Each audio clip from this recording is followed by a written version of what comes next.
Dexter is an American TV drama that needs little introduction. Theatre legend and 6 Feet Under star Michael C. Hall plays Dexter Morgan, a vigilante serial killer convinced he's doing the right thing by stabbing people. But they're bad people, so it's fine. Nearly 2 decades since its debut, Dexter occupies a strange space in TV history. Once a critical darling, is now considered a cautionary tale of how not to end your own show. Ask a critic in 2009 and they'd call it prestige television. Ask them 30 seconds after watching the finale and you'll get a begrudging shrug. And if you're masochistic enough to ask Reddit, you'll find that Dexter isn't one show, it's now 2. Bisected and split cleanly down the middle, just like one of Dexter's targets. The first half is solid gold, liquid television, up there with The Wire, Deadwood, Breaking Bad, The Sopranos, and 6 Feet Under, some of America's finest. The second half, however, is unwatchable refuse, peak TV offal at its worst. This reputation put me off watching it for many years. Why waste 100 hours of my precious life watching something that famously ends badly? Well, recently, I was ill enough not to care, and I took the plunge. For you. And for content.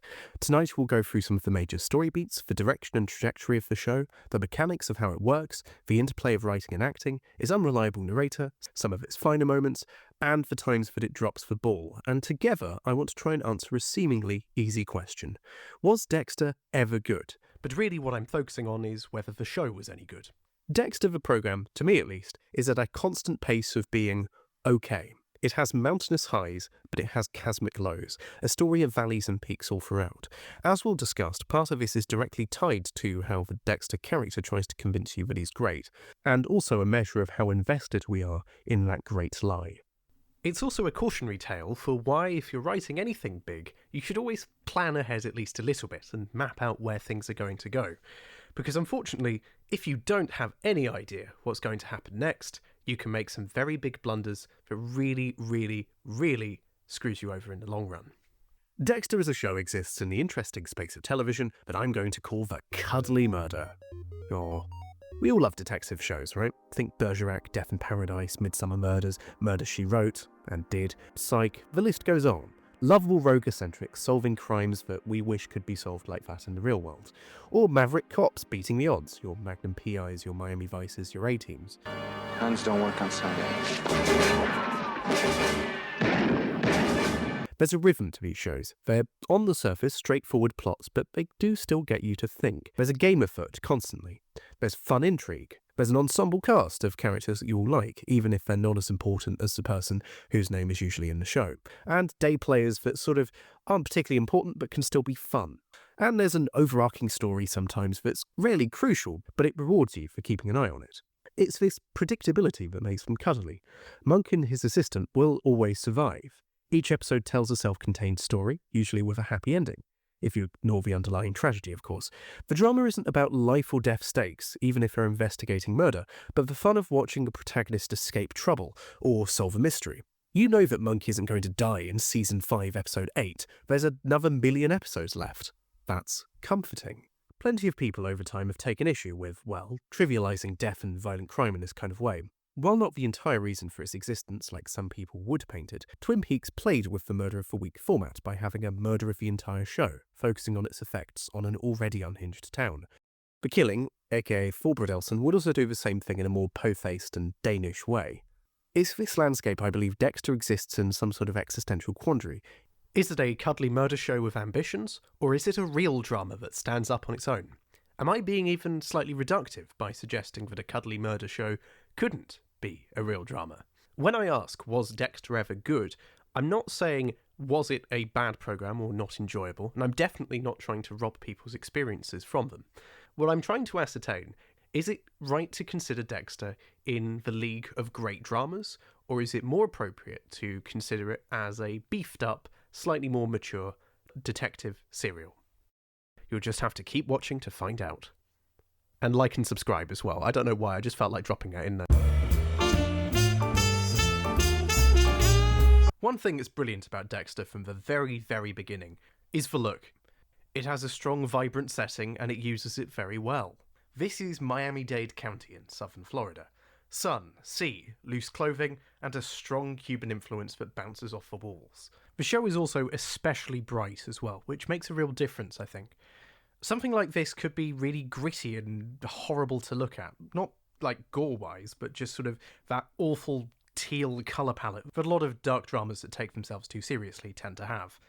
This is the first generation of digital cinema cameras, and honestly, it looks gorgeous. Location-wise, I think it's worth saying that the first episode of this show is rather unique for an American drama, in that it's shot on location. This is Miami. This isn't Georgia, this isn't Los Angeles, this is Miami. Accurate and authentic. It's so rare to see in American television, and it's really worth rewarding. And this is what the showmakers wanted to do. They wanted to shoot on location. Unfortunately, due to circumstances outside of the control of the showmakers, this would be the only series with scenes really shot in Miami. I'm so glad that they did, however, manage to film something in Miami. I think the show would have struggled to find its footing without it. Before we go through the story proper, let's introduce ourselves properly to series protagonist Dexter Morgan. Morgan is a blood spatter analyst for the Miami Metro Police Department, with a fixation on blood. He loves blood, so much so that when he's not got pages of the stuff behind his desk, he's creating new slide cards full of the stuff. When we meet Dexter, he is an established serial killer, doing what he does best. He has a tragic backstory, presumably, and a heart of darkness. He hides this all by having a codependent sibling with a sailor's mouth. Holy frankenfuck snakes! And a girlfriend who is possibly the nicest woman in the world. To avoid attracting attention, he regularly buys off the police department he works for with donuts. Now let's talk about Dexter's sister and Dexter's lover. They're two different people, I promise. Dexter's sister is Deb. Deborah. Your name is Deborah. Deb is a lowly undercover cop with ambitions to climb the Miami Metro ladder. And to remind you that you're on American cable television where pretty much anything goes, she uses the word fuck as punctuation. To make sure you don't mistake Dexter for Miami's other crime show, they start by immediately shitting on Vice. Deborah initially works in the Vice department, and her promotion to homicide is seen as a cause of celebration, out of the lowly held cesspit and into real work. Yeah, this is better television than those coked-up Vice boys and their jet skis and the Yan hammer. Even if the victims of homicide and the suspects in Vice are less of a Venn diagram and more of a circle, the homicide department are here to be venerated, rather than those prozzies over in Vice. This saint-like portrayal of Miami Metro homicide becomes very funny very quickly. They are embarrassingly incompetent, clueless, feckless, corrupt, gluttonous, perverted, and cartoonishly inept and incapable of seemingly the most basic police tasks. A surprisingly bleak portrayal of law and order by American television standards. This is not a country of line of duty, this is a country of law and order. You are nothing but a low-life pimp who sells children. Now Dexter's lover, Rita. Her living situation has this very twisted Americana edge, almost taking a slight bit of inspiration from something like Blue Velvet, I think. In the American Dream sitcom, she would be the loving, subservient housewife who does what her husband says. In the American reality, Rita is a domestic abuse survivor haunted by the shadow of her abusive ex-husband, who misused drugs and menaced his family. He's thankfully in prison at the start of the show, but that doesn't mean he's gone. He's still alive, and his friends exist. She has two kids, Cody and Asta, who take a shine to Dexter. Dexter presents himself, in essence, as a user of this poor family to hide himself.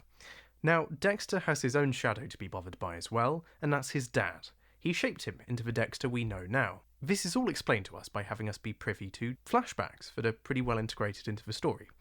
You can read Dexter as a form of detective maverick who will stop at nothing to solve the case. There's an initially quiet arrogance to Dexter's ability to solve, read, kill his targets. Much like a serialised, cuddly murder detective show. He's always able to solve the case before the credits roll. In the first series, the episode structure begins to feel very conventional in this cuddly murder world. A series of self-contained adventures with an overarching mystery going on in the background. Most series also have a big antagonist as well, usually the something killer. The first season has the ice truck killer, the third season has Miguel Prado, the fourth season has the Trinity Killer, the fifth season has Five for some stupid reason, the sixth series has the Doomsday Killer, and the eighth and final series has the Brain Surgeon, who is shit.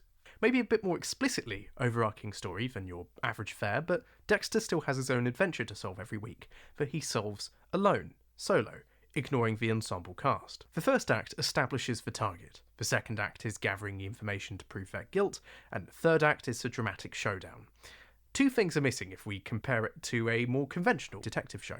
It's not really who done it, because we know who did it. There doesn't need to be. Unlike Someone Normal, the whodunit element has been excised because Dexter establishes, in his eyes, complete and total guilt, and you have to believe him because he tells you he's infallible, and it lives up to his scrutiny. It's not like he can ask anyone else. And before we're allowed to witness from Dexter's perspective what happens, he has already solved the case. The focus is instead for hunt and for showdown, and then the spectacle of watching him kill his target. They're bound, helpless, and once they're there, there's no backing out. They're dead, and you get to enjoy Dexter killing him, because Dexter gets to enjoy Dexter killing him. Yay! Something I was initially surprised by in the show is how Dexter collects his blood samples. He stabs them in the cheek, which seems a bit sadistic and, I'm going to be honest with you, completely pointless. After all, his preferred method of killing people is stabbing people, which produces way more blood to sample from. I don't understand it. I'm not complaining, of course, but I'm surprised there wasn't a note from the Showtime exec saying this was a step too far, and that his perverse enjoyment might get in the way of the cuddly murder fun. If you've been paying attention, you may have noticed something I've been saying constantly. Target, target, target. I'm deliberately avoiding saying victim. It would be completely accurate to say victim. Everyone who ends up in a kill room, as he insists on calling it, is a victim of abduction, torture, and sadistic ritualised murder. But you see, it's always people who deserve it, so it's fine. In flashbacks, it's established that for a murderer, Dexter has standards. He has an established code of ethics that are about as rigorous as the Ipso code of practice. But unlike a journalist's code of practice, Dexter is a lot more stabby in the front than in the back. It really boils down to three things. He can only kill people who deserve it, he can only kill people that he can prove did the crime, and he can only kill people that have otherwise escaped justice, though the latter gets openly ignored later on. We'll get to that. There's also this other thing about not getting caught that's kind of a big deal. I'm sure that won't come up at all later. So yes, Dexter has standards. You can't have your likeable protagonist being a serial killer, killing people who don't deserve it after all. This ad hoc justification for killing has never really been something I've bought into.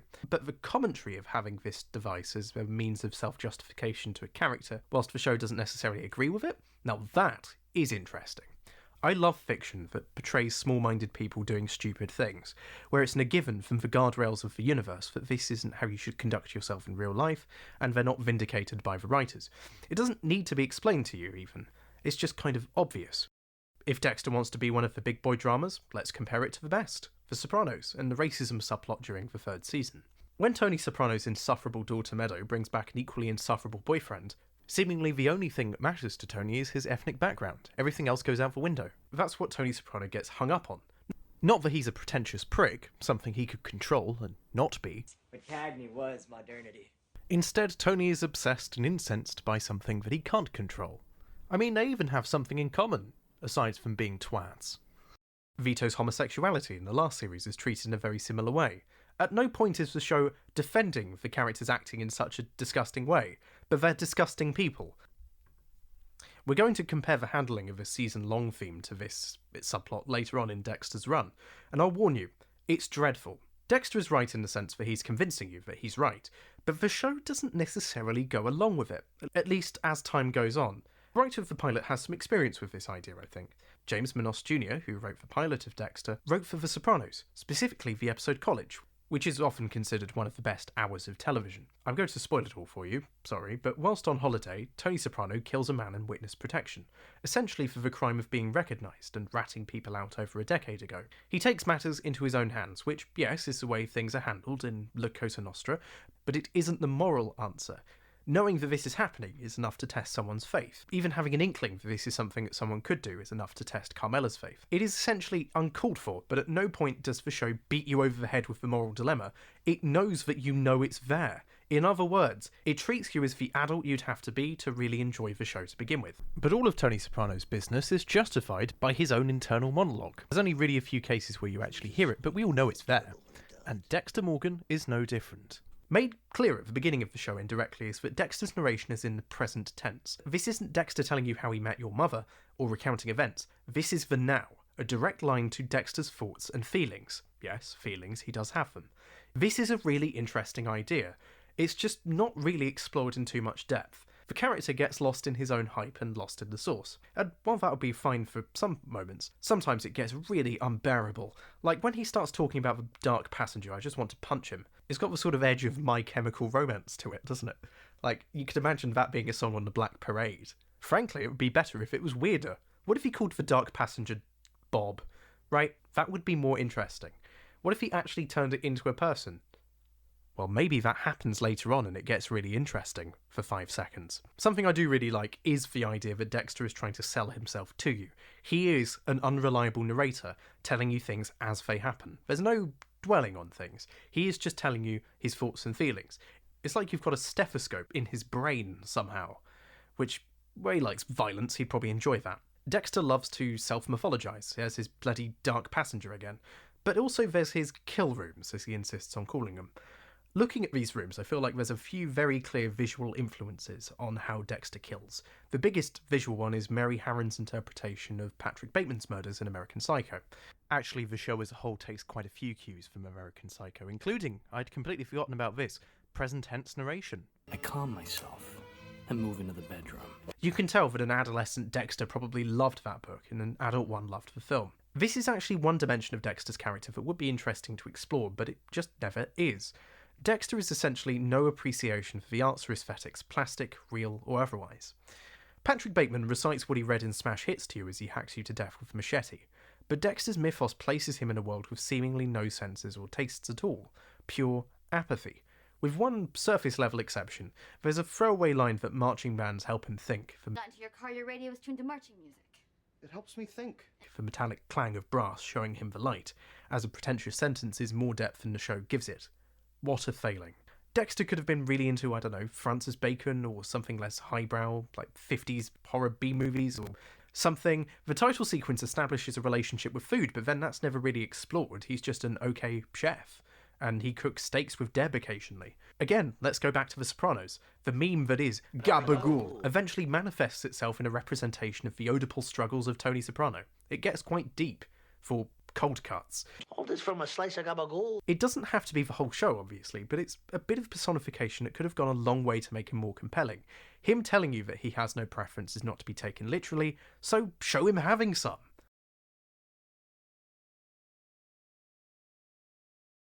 But you do, that's why you're telling us about it. Back to the kill rooms. The way Michael C. Hall and the cinematographers talk about the kill rooms is particularly interesting. There's lots of improvisation, and it's usually unrehearsed, with Hall devising the kill as filming began. You can really feel this. Dexter has a greater dynamism in these places, especially after the pilot.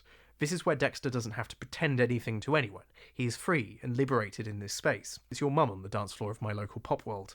This is good, interesting, unique as a concept. The kill room, even though it's many, many different places, is a safe space for the show to explore new ideas.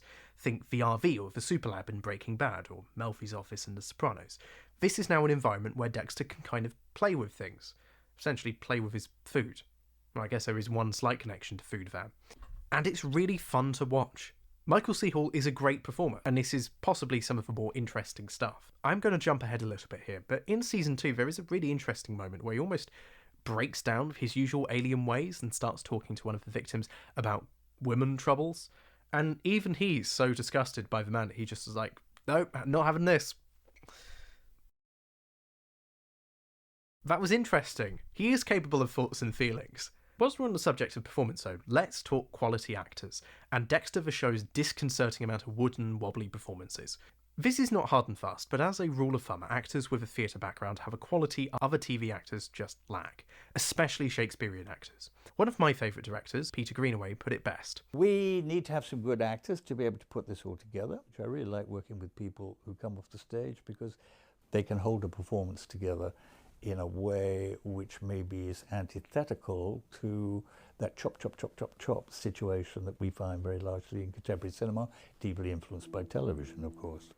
There's just a discipline that comes with acting on stage. Now, I'm not a formally trained Shakespearean actor, but when I was a boy, I was in a junior abridged production of Henry IV. I only had a few lines, I was not a lead, and I'd read most of the histories by this age and seen Henry IV. I knew what I was getting myself into. It was, without a doubt, the most stressful stage work I have ever done. Frankly, I am not cut out for it, and I have an immense amount of respect for anyone who is. Everything about the way that Shakespeare is rehearsed, performed, and consumed is high stakes. A brutal intensity combined with the highest expectations imaginable on both sides of the curtain. It is like a military discipline for actors. And that's not to knock people who have only done TV work. It's just built different. I'm sorry, I can't help it. So with that in mind, I've devised a very simple game. Who's done Hamlet? To have done Hamlet is not literally to have performed as Hamlet or even been in a performance of Hamlet, but it's an exercise. In the cast, which actors have worked on stage, specifically the kind of pentameter and prose you have to memorise. It's not a science, it's not a criticism, it's just a recognition of an elite skill. Michael C. Hall was in Cymbeline, Macbeth, and Henry V before moving into television. Now he's done Hamlet. Jennifer Carpenter, Deborah, has not done Shakespeare. Her background is acting on screens, big and small. Now she's not done Hamlet. Most of the strong villains you can think of have done Hamlet. The Ice Truck Killer and the Trinity Killer have literally done Hamlet. Speaking broadly, the weakest antagonists and members of the cast have not done Hamlet. But it's not a science, it's just an exercise. There are plenty of good performances from people who haven't done Hamlet, especially Eric King, who I was very surprised to find out hasn't really done much in the way of stage work at all. He's brilliant. His performances carry a lot of weight. He's really good. I don't want no fucking donut, Morgan. And if I could think of one through line between all of the weak performances in Dexter, it goes back to what Peter Greenaway was saying before. This problem isn't as immediately obvious if you have fantastic writing, but Dexter as a show is a varied, mixed bag. There are some real weak points in the story, and unfortunately, when you've got the combination of acting I'm so sorry. and writing, you're just going to have a show. I would argue that the longevity of the show and why people gave it a free pass, even at its very weak points near the beginning, is down to the technical skills of people like Michael C. Hall and Christian Camargo, who played the Ice Truck Killer. I'm going to focus on Michael C. Hall here because obviously he's in the entire run of the show, but he's brilliant. Going back to what Peter Greenaway was saying earlier on, he can hold together a presence that lasts longer than the scenes he's in. It's as if he isn't reacting to the fact that there's been a cut or a camera angle change. He is still in that world, still inhabiting that character. Even if he's in a room where he says nothing, he can still be felt. Can you really say the same for LaGuerta? Even from the very first lines of the show, you know you're in good hands. Tonight's the night. And it's going to happen again and again. Has to happen. He's a sort of almost Atlas figure holding the show on his shoulders. Unfortunately for Dexter, there are dreams of an ensemble cast and show, so it doesn't really work if you're dependent on the skills of one person. So let's talk about that ensemble cast. One way Dexter the show really shines is by having great ideas for stock characters and an ensemble cast. The cast of the Miami Metro Police Force is fun. There's Masuka, your neighbourhood hentai, with no tact and no filter. There's Batista, the lovable head of the department, with a big heart and an even bigger La Pasión. There's Maria LaGuerta, an at times gripping character on a quest for power against a system that frankly hates her for who she is, but loves everything she stands for. If she was a man called Mark Garden, she would be the head of the department. But she isn't, so she isn't. You were just another detective. Nice. She's great when she's scheming, but otherwise can be a bit flat. When they pay attention to it, there is something that really works with her. Yes, she is set back by an extremely cruel and oppressive system within the police force, but she's also just a bit shit. What is telling is she's not as shit as some of the people who get promoted over her. I'd say she has two really great moments. The first one is in the sort of beginning of the second series. She tries to reclaim some power that she lost at the end of the last series. She does this by manipulating parts of the department against each other, engineering a situation where her replacement leaves because she's actually shagging her husband of said replacement. It's very House of Cards for the friendly, lovable, affable police department. And to be honest, it's against targets who deserve it. Oh, funny, that's coming up again. And near the end of Dexter's run, she has a plot that runs the whole series. She has her own investigation and subplot that makes sense, is fun to watch, and requires her to very much build bridges with people she's deliberately burned in the past. It re-examines some of those relationships and why things happened. And of course it's related to Dexter, so that's kind of why it's interesting. Finally, out of the core team, we have Dokes. Dokes is a fascinating foil to Dexter's world, and almost could have been the show's gateway into exploring something a bit less literal and tangible. Dokes seemingly sees through everything that Dexter presents to the world. He has no hard evidence or knowledge. He just knows everything. In many ways, Dokes is one of the more fleshed out characters on the show. He has a very strong personality, and it radiates through everything he does and says. The problem that he has is that he's never really fully realised. But unfortunately, if you create a character that can see through Dexter's mirage, eventually that is going to have to be revealed and dealt with. And it is. very, very early on, and we'll get to that when it happens. Well, I think it's now high time to move through the plot of the first series. A few things are going to come up, a few regular complaints, because Dexter establishes a rhythm only to play its cards way too early. and yes, it may subvert some expectations, but that doesn't mean it's necessarily that good. The show sets itself up to have at least 3 plots running through an episode. The episode-long arc of stabbing a baddie, the series-long arc of the series antagonist, and Dexter's relationship with human society. That's either Rita or Deborah. Before we're introduced to the pilot episode's initial hunt, we have our introduction to the series antagonist. There's a serial killer targeting prostitutes in Miami, which the police force treat with the tact and gravity that you would come to expect.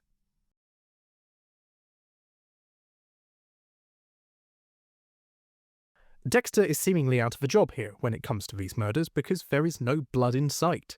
The victims have been drained of all of their blood. Eventually, after skulking around, Dexter gets into a car chase with someone he believes is responsible for the killings. The suspect is driving a van with a fridge inside of it. I believe Americans call them an ice truck. As a getaway present, the suspect leaves him a severed head on the road. This is the birth of the ice truck killer. It becomes clear that the ice truck killer is someone deeply familiar with Dexter's work, Dexter's backstory and his past, and Dexter's current serial killing. Is it a former accomplice? An estranged relative? Someone in the force who knows too much? Someone trying to bait Dexter into revealing his secrets? Someone his dad confided in? Who knows? For now. In the pilot, Dexter finds a snuff film producer who advertises his murderous materials in fetish magazines. He acquires a target, hunts him down, and kills him for our entertainment. And it's glorious entertainment, obviously, because he's awful. And no more so is this apparent than with the slightly contrived nature of the way that Dexter sometimes catches people. I'm just going to be honest here. No fetish magazine would let an advertisement for something like this actually go to print. It's very clear that this is not fantasy material. This is actually happening in the world of the show. Someone would have noticed and someone would have called the cops. But no, only Dexter can deal with it. His need for blood and retribution must be satiated. But this episode arc structure continues, and we as viewers get into a familiar rhythm. Episode 2 establishes another victim in a very similar way. And in most of the episode in the series, we see Dexter get retributive justice in this way. The highlight in this series of adventures is probably Dexter's involvement in tracking down a murderous psychiatrist. Well, I say murder, he encourages his patients to take their own lives. It's an interesting bind for Dexter's hypocritical oath. Putting Dexter in a therapist's chair like this is interesting. This is something different. This gives him an opportunity to front to someone that isn't just the audience. I like it a lot. Doesn't feel contrived. It makes sense for him to build the trust of this professional, to find evidence. If you exclude the killing, this sort of plot feels right at home in something like Psych or Monk. The boys hiding in plain sight to work out what their killer suspect is up to. I think it works really well. Now, episode 3 introduces a kink to this predictable rhythm, which, while not bad, starts to hint at problems later on. I mentioned overplaying cards. This is an example of that. Dexter finds a target, he acquires the right evidence, but because he's convinced that the murder was in fact self-defense, he lets the target go. Only in a later episode does he realize the error of his ways. Usually, the murderer Dexter is after is a day player, much like our cuddly murder fair where it's just one and done and they're gone forever. This is different. We're not used to supporting characters and characters in these kind of mysteries hanging around for a little bit longer. Especially in your usual cuddly murder fare, where episodes are designed to fit the syndicated mould of being shown out of order, this is unorthodox. From this point, the arcs are no longer neatly contained episode to episode. While this is an interesting idea, in theory, there are some real problems when you start to do things like this, especially if you haven't really quite found your footing yet, which is something that Dexter really does struggle with. A structure gives you a neat beginning, middle and end. And if I'm honest, very few shows can stick the landing when it comes to playing with this sort of thing. This does now mean that you have episodes that kind of drag on for a bit too long and maybe seem a little bit contrived, and things that could have been resolved a lot quicker taking forever. Dexter Morgan's relationship with Rita is usually a series of self-contained episode-long subplots, though, with a clear obstacle that must be overcome. The highlight of their story this season, though, is almost certainly their sex life. Both Dexter's aversion or supposed lack of interest in sex, and how Rita overcomes her own trauma and reclaims her sexuality, these both chip away at the ideas that Dexter presents to you in his narration. Again, this present tense, play-by-play perspective lets on far more than he would ideally like to show you. He does get lost in the moment, he does feel strong sexual attraction to Rita. It also plays into the sort of scenes from his past that we're privy to as well. He was almost coached by his dad to repress any sort of feeling, because he can't have feelings after all. Almost in a blink and you'll miss it kind of way. If you're digging for that and you're looking for that less literal meaning, there is something to work with. It's just not really enough. There's always the promise of something more, yet the show rarely delivers. Rita's plot falters, however, when the ex-husband is suddenly released into the world. Paul, the evil ex-husband, works much better as an amorphous, almost spiritual presence of evil rather than a literal menace to the characters. When Paul is more like Bob in Twin Peaks, he is more effective. No one can be as slimy and evil as the Paul you imagine in your head, the Paul you kind of know on some level. And we all know if he comes back as a changed man, he won't be for long. And what do you know? This is exactly what happens. It's predictable, and unfortunately, it's just a bit dull. Nothing really exciting happens.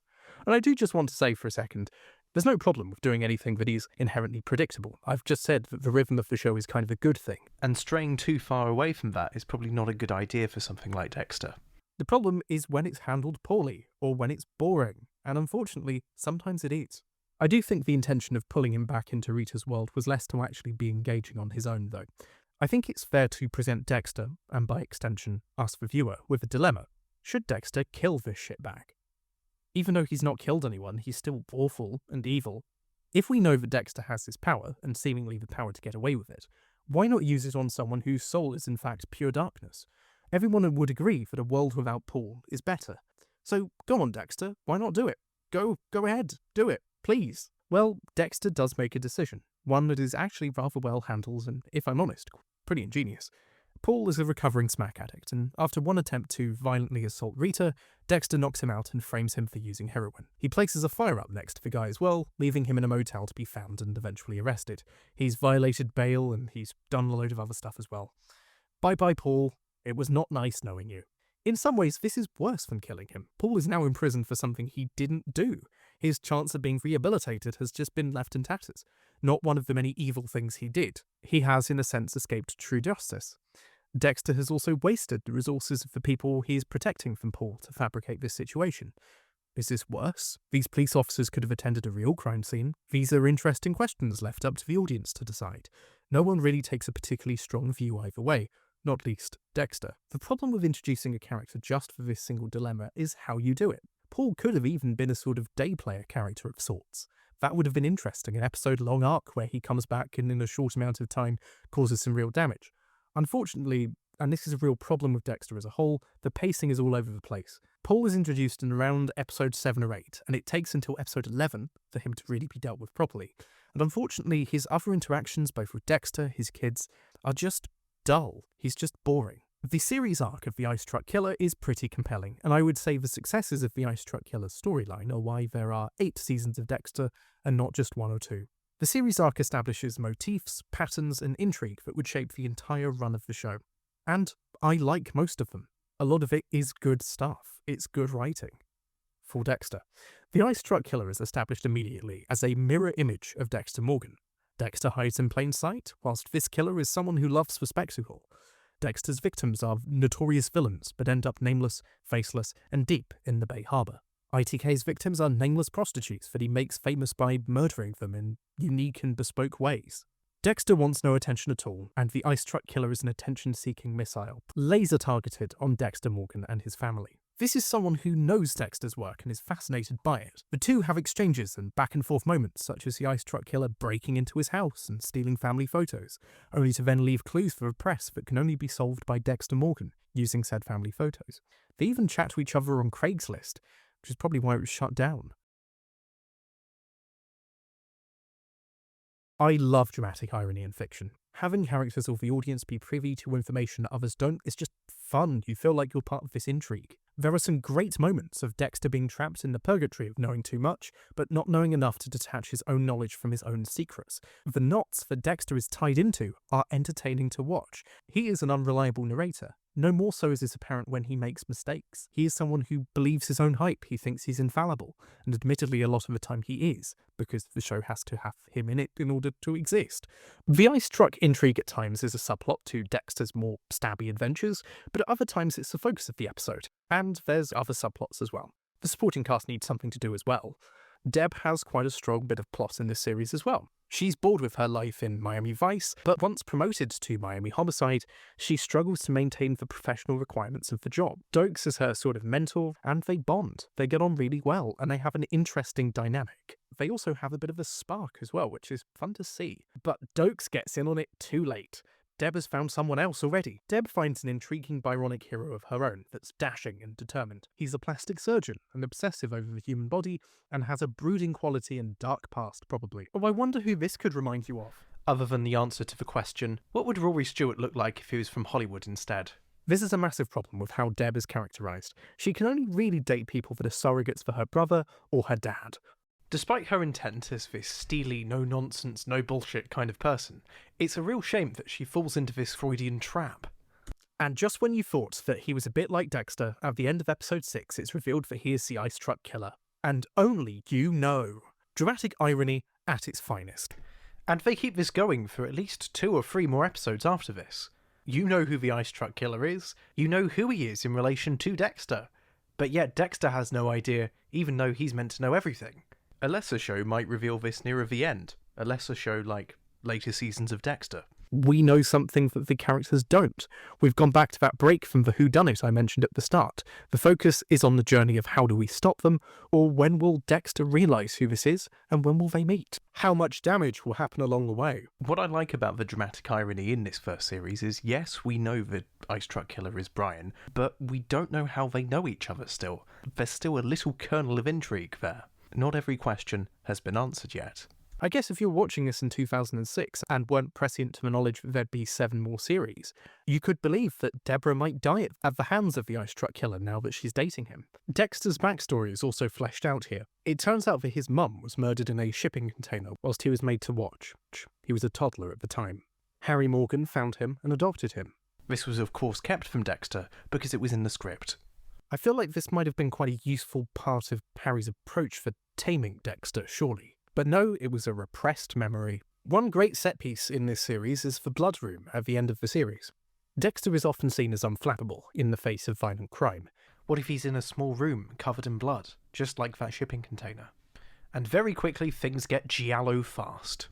This is a room caked in the blood of all of the prior victims that have been drained and stashed away for this explosive reveal. Dexter and pretty much everyone else is covered in blood and is sent back to a vision of what happened to him. This was put together by someone who knows too much. Maybe someone who was there as well. The killer, perhaps?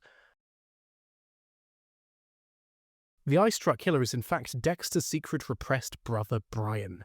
He was older than Dexter and therefore seen as too damaged to be adopted by Harry. Reasoning I don't entirely understand. I feel like if you had the conviction to adopt one traumatized boy from something as ghastly, you would adopt both. When I think of detective shows and secret siblings, I think of the abysmal BBC Sherlock and how that ended. What sets the 2 apart is construction. This works better for one very simple reason. This was clearly the intent from the writers from the very beginning. Because they were established as mirrors from conception. Dexter and Brian, whenever they are on screen together, play off each other without knowing. And once they do finally find out, they're like a depraved version of Frasier and Niles. Watching their eventual confrontation, realisation and discussion about what to do and how to move things forward, it's just fun to watch. There's just one problem. We can't really let the killer escape justice. Now, I don't really care what happens in the books, I've not read them and I don't intend to, but I am aware that Brian manages to survive the first book and manages to appear later. In the television series, this doesn't happen. Brian is killed off, but we'll get to how. Well, now. Brian kidnaps Deborah and plans to kill her off in the old family home. Brian and Dexter have a moment together where Brian tries to convince Dex to come to the dark side, but Dexter's established relationship with his sister wins over Brian's attempts. He can seduce Deborah, but he can't seduce Dexter. And Dexter makes the decision to kill off Brian, his only brother, his only connection to the trauma that he experienced as a child. This, in effect, is a way of sealing that horror in the past. There is no living connection to it anymore. It's a rough choice for Dexter to make. It's interesting to see the cogs turn and him come to that decision. Again, we were talking about devising in the kill rooms. This is a great example of this. Dexter and Brian have a really tender heart-to-heart moment at the end of the series.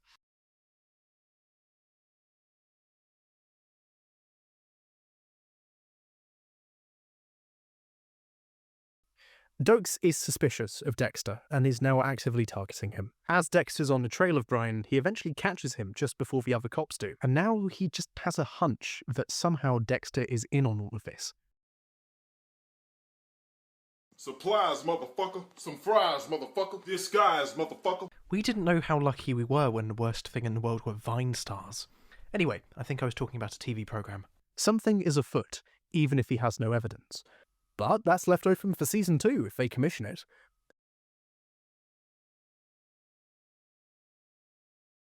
Dexter and Rita end the series triumphantly together, with Dexter having cured the world of all of its evils. This clip finally plays. In Dexter's head, Dexter is celebrated, because that's what he wants you to see. All of the world's problems can be solved with Dexter killing them. Roll the credits. Wait, why is Jeb Bush in here? And that's the first season of Dexter. It's quite compelling television, to be honest. This brief overview and summary of the first series hides the show's major flaw, though. The story I described takes 13 hours to unravel. Most of it is spread out over the first 10. You might be able to tell that was enough to fill 15-20 minutes of explaining. The pacing at times is glacial, and in that, the time is not really invested well, and sometimes your time really is wasted. It's telling that the ice truck killer sections of the series have been condensed down to under half an hour for YouTube. The only thing you're really missing is admittedly some quite crass sexualised nudity of the deceased, which, actually this is something we should get onto. Dexter really, really, really wants to shock you. The problem is that it's not shocking. It's very, very pedestrian. The only thing that could be mildly shocking is when it misjudges the tone and gets it completely wrong. And it does that a lot. It wants to constantly remind you that it's on Showtime, an American cable network where they can swear and show female breasts. Nothing else though, we don't want you to get ideas. But it has the emotional intelligence of a 12-year-old who's just discovered tits and the word fuck. It would be amiss to not mention the show's rather cavalier and, one might say, distasteful depiction of the murder of sex workers. While there's definitely an element of critique of the way that such cases are handled by useless and inept police forces like the one in Dexter, the programme very much has its cake and eats it too, and then pays for it. This may surprise you, but a show primarily focusing on the murder of prostitutes, while still trying to be funny, struggles with tone a lot. How does he do it? How does the killer get rid of the blood? It's hard to say. The body's in good shape. We see the ITK having rough, initially consensual sex with one of the prostitute victims in a way that I can only describe as being very male gaze. On the one hand, the victims are treated like people, but on the other hand, they're also treated like meat, cold cuts drained of blood and dried out. Dexter tries very hard to be shocking, but like Dexter, you end up feeling nothing. Sometimes I think Dexter veers into meta-commentary, and it's definitely not the only time it does this. But sometimes it really falls flat and comes across as the very exploitation I think they're trying to show up. The rest of it is pretty pedestrian, and I'm going to be honest with you, it would have been pedestrian when it came out as well. This came out at the same period of time as Hostel and Saw. You can absolutely make shocking, terrible things on television. This isn't necessarily one of them, but I think Dexter really wants to believe that it is the most groundbreaking, shocking thing on television. Oh, there's a serial killer, and he's bad, but he's really good. And, oh, look at me, I can say fuck. Look at me saying fuck. Isn't it cool that I'm saying fuck? Who cares? We hit the motherfucking mother load. Each season of Dexter is way too long for its own good. There are 12-hour-long episodes a series, which is far too much time for filler, and the time is not used well. Sometimes it's entertaining banter and subplots between the cast, of course, but at times it's blatant time wasting that borders on being a wind-up. There's little in the way of interesting characterization, no one really has any interests or hobbies. Comparatively, the side characters of the Sopranos universe have way more going on than, say, the main characters in Dexter. What could you actually tell me about interests that, say, Masuka has, other than, like, dodgy porn? There's very, very little to go on. You only know the characters in relation to Dexter. At times it's very transactional. Dexter never develops the fun ideas it has enough, but in the first season you're kind of distracted by how well the main conceit is put together. Maybe the characters do have this, but Dexter's narrative just tunes it out for us. That could be an interesting idea to play with. Unfortunately, it's just not that deep. It's just not planned for. And to think this is the best season when it comes to filler control. It may sound like I'm being very, very critical, but I think in order to appreciate what you have, you must be willing to critique it and dive deeper, you know? The first season is very, very good, but if it was half the length, it would be great. And to think this is actually one of the better series when it comes to filler control. And a lot of the reason I think people don't point to this problem is because of the strength of that main series arc. But once these falter, the rest of the show's problems become way more apparent. And oh, does it falter. I haven't really spoken much about Batista, Masuka or Laguerta yet, largely because Dexter's narrative only gives them, I guess, situational, transactional importance. When they're in Dexter's world, they matter, otherwise the show doesn't really know what to do with them, which is a real shame. For example, at the very, very beginning of Season 2, we're introduced to Dexter being part of the bowling team. He's out there hanging out with Batista and Masuka, and it's like he's wearing a human suit for a little bit. But of course that's abandoned as the series takes off and the show progresses. And then they're not really sure what to do with the pair of them. They're great performances when you've got them, but they're not amazingly strong characters. Something very funny during this season is Angel's brief flirting with The Secret. I wish there was more of this. It never gets mentioned again after episode 2, and I'm assuming that getting stabbed wasn't something he manifested. Season 2 should have a big antagonist. You're primed to expect something big. And if you read online about the series focusing on the Bay Harbor Butcher, you'd be expecting a spectacle like the first series. Well, you'd be wrong. One season in and already Dexter is the central killer of the series, the real bad guy. The first episode establishes that Dexter is having some doubts and is making mistakes since he killed his brother. He's feeling remorse, but he can't feel feelings. He told me that he can't. Eventually, a series of sloppy decisions lead to his cadavers being discovered by the police. So many victims are found chopped up in the Miami Bay. This is the work of the Bay Harbor Butcher. It's soon unearthed that these victims have links, prior convictions, slimy pasts, and whatever justifications that Dexter used to kill them. The press get wind of this very fast, and overnight the Bay Harbor Butcher gets what I think would be described now as the Luigi treatment. Yes, the Butcher killed people, but they're all dreadful, so who cares? In fact, he's doing you a favour by getting rid of them, said the press. To provide insight into the Bay Harbor Butcher, evil serial killer, or avenging force for good. Of course, I read this as commentary on how we as an audience react to Dexter. The fan following of Dexter, even at the time, was largely on his side. He is a vigilante giving us catharsis. Much like when in something like Law & Order they rough up the suspects, it's fine and it's great when police brutality happens to people who deserve it. I would argue the show does a great job here of expressing and critiquing that point of view. It's explored a few times and is handled pretty well. Comparing it to The Greats, though, the sheer hatred that David Chase had for the Tony Soprano Veneration Club is unfortunately unmatched. The Bay Harbor Butcher case attracts national attention, and sent down from the FBI is Detective Frank Lundy. Lundy is a bit like Dexter's dad, so immediately Deb starts falling for him. I have to say it's predictable, but it is unfortunately the best romantic pairing that she has in the entire run of the show. They have this brilliant on-screen chemistry, and it works very well. Lundy's actor, Keith Carradine, is also pretty great at playing a stoic yet playful FBI agent. Lundy is on a similar wavelength to someone like Coop from Twin Peaks, but of course Dexter exists in a more literal, less challenging universe. Lundy is the one who starts pushing people in the direction of a single killer and seemingly doing the job of the whole homicide department alone. Dokes is also simultaneously investigating Dexter whilst this is all going on. What is he up to? Meanwhile, Paul contacts Rita from prison and tells her that he was framed by Dexter. He dies before he can be released. Rita feels some guilt for this and questions Dexter, namely, how did you know how to do heroin well enough to frame him? Coming up with a better story than I kill people and enjoy it, Dexter confesses to being a junkie user. Rita sends him to Narcotics Anonymous, which he initially refrains from doing, but after she catches him out, he decides to give it another go. Dexter the show loves to find metaphors for the murdering. In this series it's treated like an addiction, and that Dexter can be absolved or find catharsis in a support network like NA. Of all of the metaphors that the show uses, this is personally the one that holds up the best. Much better than when it compares his ritualism to organised religion, or homosexuality. Oh, and we'll get there. Then the show does something that I think is actually quite clever. It combines quite a few story beats into one mega event. Dokes catches Dexter at NA and concludes that he's an addict, which would explain his weirdness. This gets him to loosen his grip and his obsession over Dexter.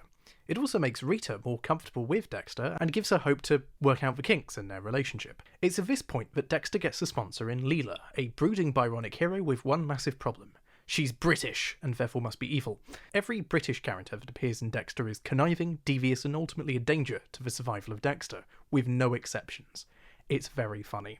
Leela is slowly outed to be devious. She's a sculptor of fairly unimpressive modern art that Dexter seems ambivalent towards. Again, he has no interests, so why would he care? She's also a fire starter, a twisted fire starter. The one thing Leela did make me think about was, of course, Brian. She is in many ways Brian's replacement. And it goes maybe a little bit deeper than that.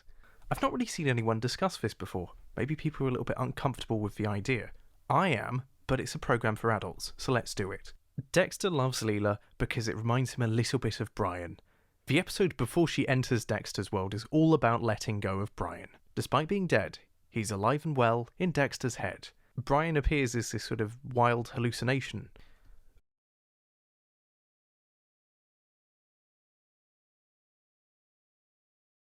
But once he lets go, he's able to find something new. Something very, very familiar. 1 part Rita, 1 part Brian, it's Leela. I'd also like to say there are some very pointed similarities between the two of them.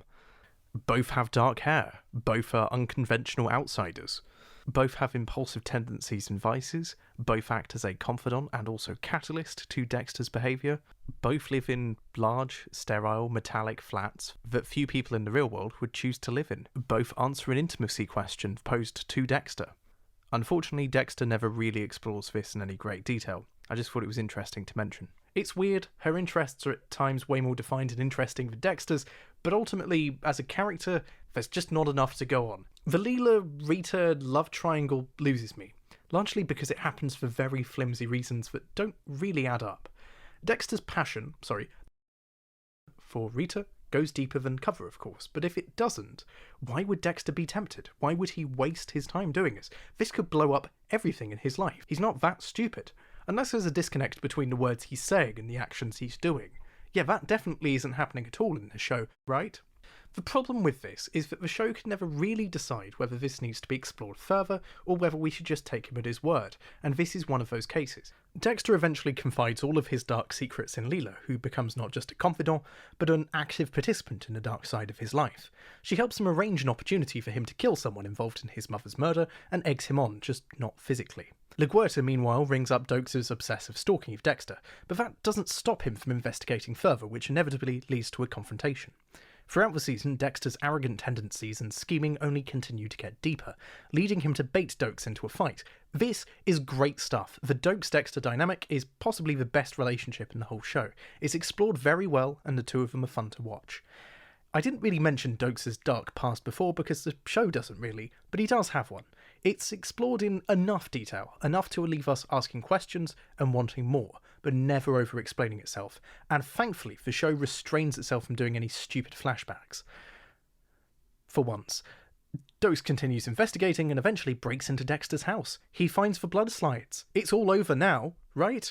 The paranoia sets in quick as Dexter discovers the slides are missing, and then he gets a knock at the door, he's brought in for questioning, and this is it. Good has triumphed over evil, the show after 2 seasons is coming to its karmic conclusion. Hold on, there's 6 more seasons. We can't have consequence!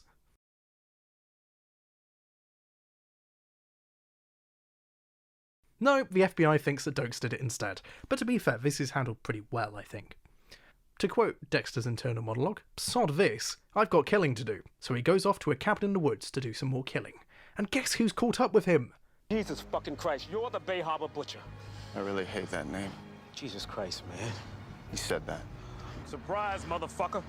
He said that. Jesus fucking Christ, you're the Bay Harbor Butcher. He said that. Jesus fucking Christ. I really hate that name. Jesus Christ, man. He said that. Dokes now knows everything. Now Dokes just needs to bring him in.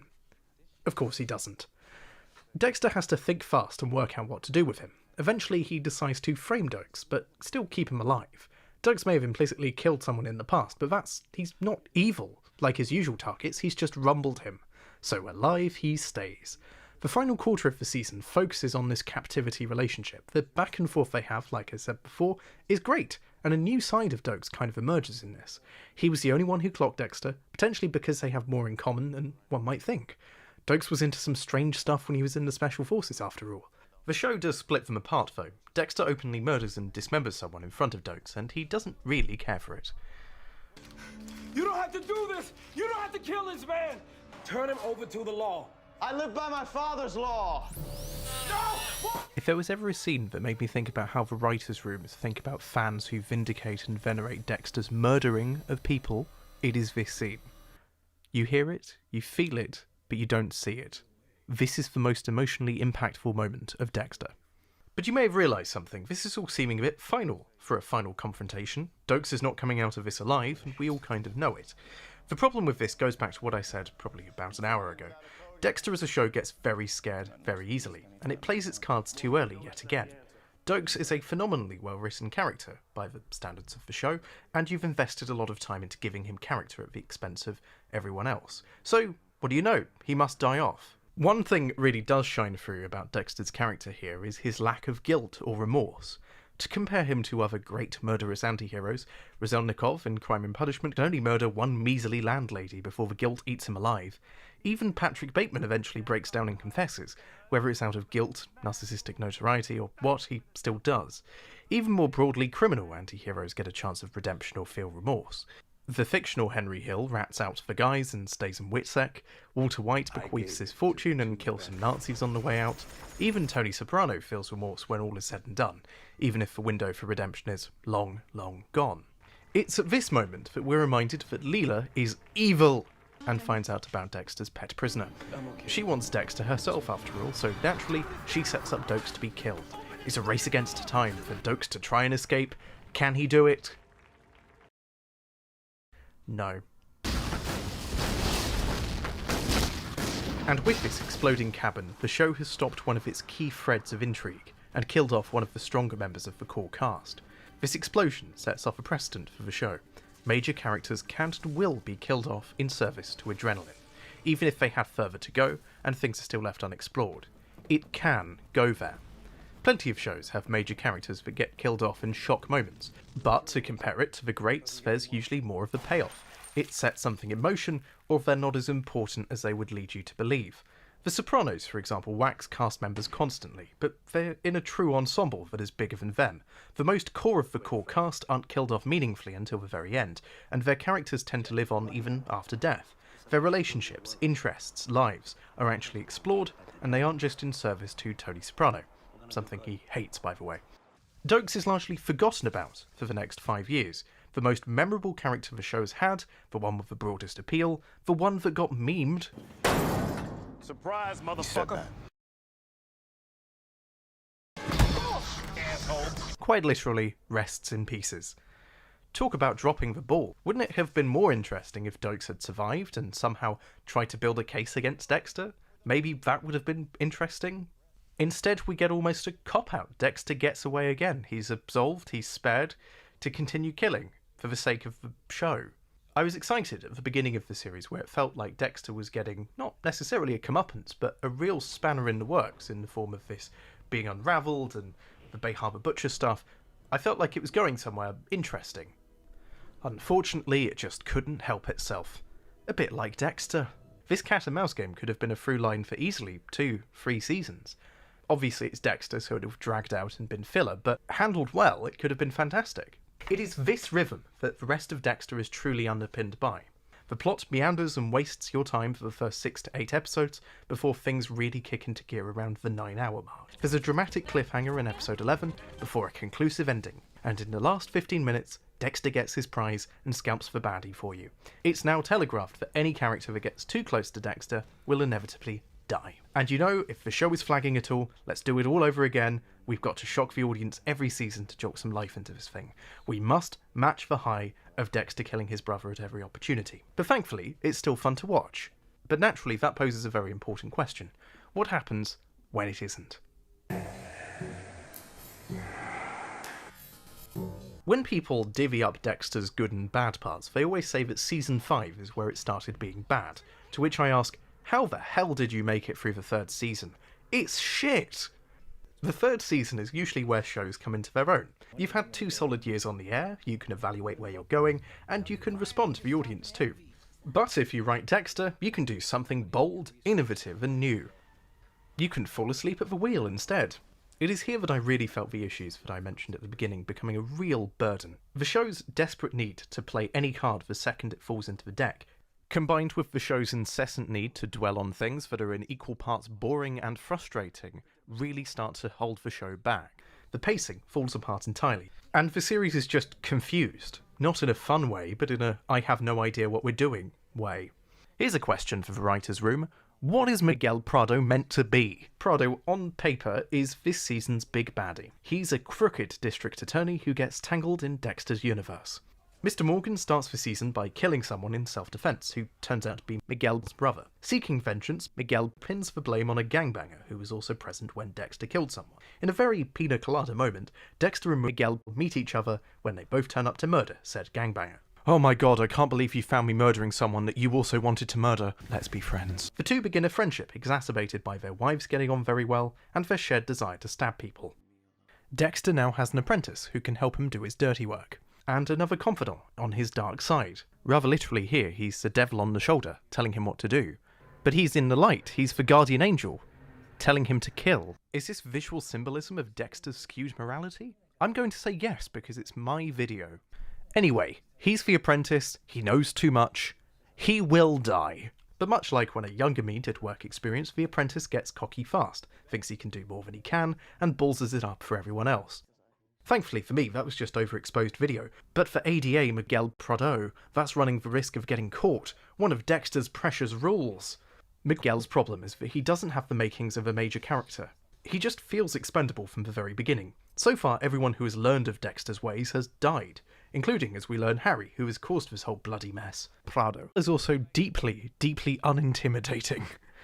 There's not a bone in his body that screams, I'm dangerous.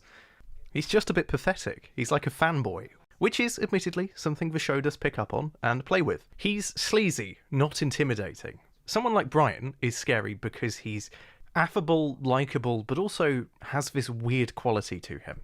Like, even before you know that he's the ice truck killer, you just sort of think, I'm not sure, I like him, but I'm conflicted. I feel like he's hiding something from me. It's the same sort of qualities, or almost anti-Riz, that sort of brings people into Dexter's orbit. It makes total sense. They're weird, but they're not sad. There's a sadness to Prado. I look at him and I want to cry. Miguel is going to risk upending Dexter's code, and by extension his life, so eventually he must be dealt with. I feel Miguel's death certificate is pretty much signed straight away, which Dexter kind of loves to do every so often. Dangle someone in front of you know won't survive very long. But the problem is that it doesn't really build on Dexter's character in any way that's as interesting as anything that came before, and Miguel doesn't really have enough charisma to make him interesting on his own. Dare I say it, I think this would have had more oomph if they hadn't bothered with the whole Leela thing. Dexter's trust is going to be betrayed. Okay. And what are you saying? We know that this is going to happen. I read some of Miguel and Dexter's behaviour, though, as a slight send-up of buddy-cop relationships, and that was kind of interesting. A crime-fighting duo that stop at nothing to catch the suspect and get justice. They even love to loathe each other and have a bit of back and forth. It sometimes works. Last series we had a brief moment where Brian appeared out of flashback and as a real person in the world of Dexter's head. Clearly that device was liked enough in the writer's room that they've decided to give Harry the same treatment. This now means that Dexter has two confidants in the room with him. Oh, I do wonder who he's going to listen to.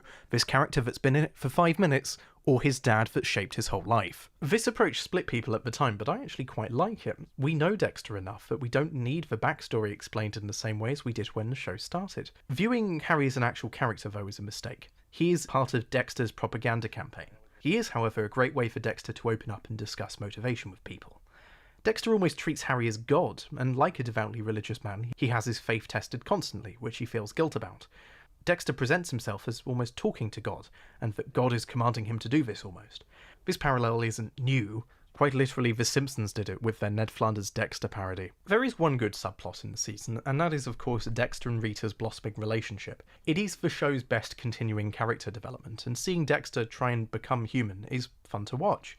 Leela is in the past, and so is Paul. Both Rita and Dexter's demons are put to bed, Rita's pregnant, and they're going to get married. Seeing Dexter trying to adapt to a normal life is fun, interesting, compelling, even.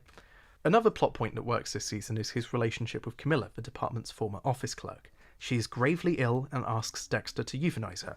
It's this whole moral dilemma for Dexter. It's handled very well, and it drives some of the other story beats forward while still being distinctive enough to be interesting. Dexter is wrestling with killing someone who wants to be killed. It's an interesting look at the knots that tie his apparent moral convictions. Unfortunately, the other season plot points are total dross. Explaining it is somehow even more dull than watching it. Somehow, Dexter turns a murder mystery involving gangs and a killer skinning people alive into something akin to watching paint dry. You know it's a bad sign when the big spectacle that concludes the series is boring because Dexter is the one in danger. They're not going to kill him off. He's got a wedding to go to. I haven't really touched much on the ancillary cast here because the show doesn't really care about them in the moment. They're very much in the room when they need to be. Deb is dating someone you forget is in the show whilst you're watching a scene with him in. LaGuerta is rising up through the ranks and has started slyly dating Batista. Batista is still nice, but because Dexter never gets meaningfully close to him, neither does the show. But anyway, there's a charisma vacuum in the office now that Dokes is no more. So, to help that vacuum turn into a supermassive black hole, let me introduce you to Quinn. Quinn is an embarrassing blank slate, the sort of character you forget is in a room even when he's talking to you. He could be on screen right now and I'd have no idea. He occupies no part of my subconscious. I'd almost forgotten about him until writing the later parts of his video. Half the time even the bloody cameraman forgets he's there. An old CI of mine. Hopefully... Hey, Quinn? Now, anyone filling Dokes' shoes is obviously set up to fail. But as a character, there is so little for anyone to work with in the space of Quinn, and to be honest, it would take someone exceptionally skilled to give someone as lacking in character as Quinn anything. Quinn is, quote, our new cop, 30s, handsome, nice clothes, a little flashy, to quote the script from the first episode. And that's it. That's all the characterization he gets. I would like to point out that Freebo and his girlfriend, one-shot characters who are both killed off pretty much straight away, are given significantly more detail in the script. The iPod that plays music as Rita and Dexter have a date and have sex is given more detail than Quinn. Quinn has less detail than a fucking iPod. Quinn is an afterthought in his own story, and the show suffers for this. And that's not getting into his boring corruption subplot. It's shit. He's just a body in a room. He is detective number 2, but with main cast status. It's very strange. But thankfully, you're distracted by all of these crumbling facades because of how good the rest of the house is. Dexter killing people is still vaguely interesting, and Michael C. Hall as an actor is strong enough to keep all of this together. But, you know, it's not the end. It's still got 5 seasons to go. If the writers can focus their efforts into something with big stakes, it will all be fine. And you know what? It turns out to be fine. Now, everyone loves the 4th season. It's so brave, it's shocking, the ending, yada yada yada. And yes, it's significantly better than what came before.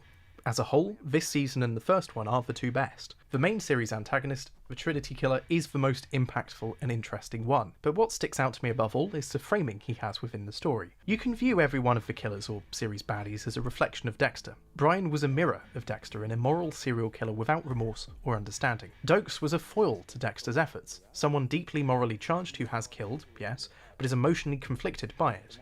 Miguel Prado as an apprentice is a reflection of how Dexter's actions have spiraled as a result of being taught, and how he's been led on a controlled path of violence.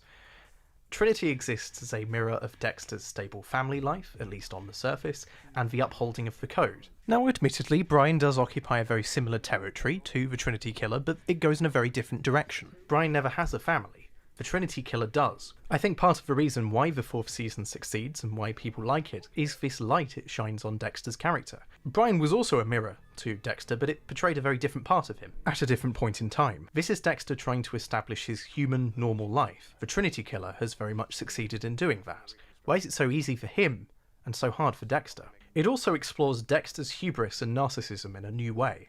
Dexter just has to solve the case, he has to keep it going. But what happens if he does keep it going to the point of self-destruction? There's very little obvious mystery to the Trinity Killer. We know what he does, we know what he looks like, and we know how he's going to end up. From the moment we're introduced to a nude man standing in a bathroom, we're seeing it all from his perspective. The mystery of who the killer is instantly solved.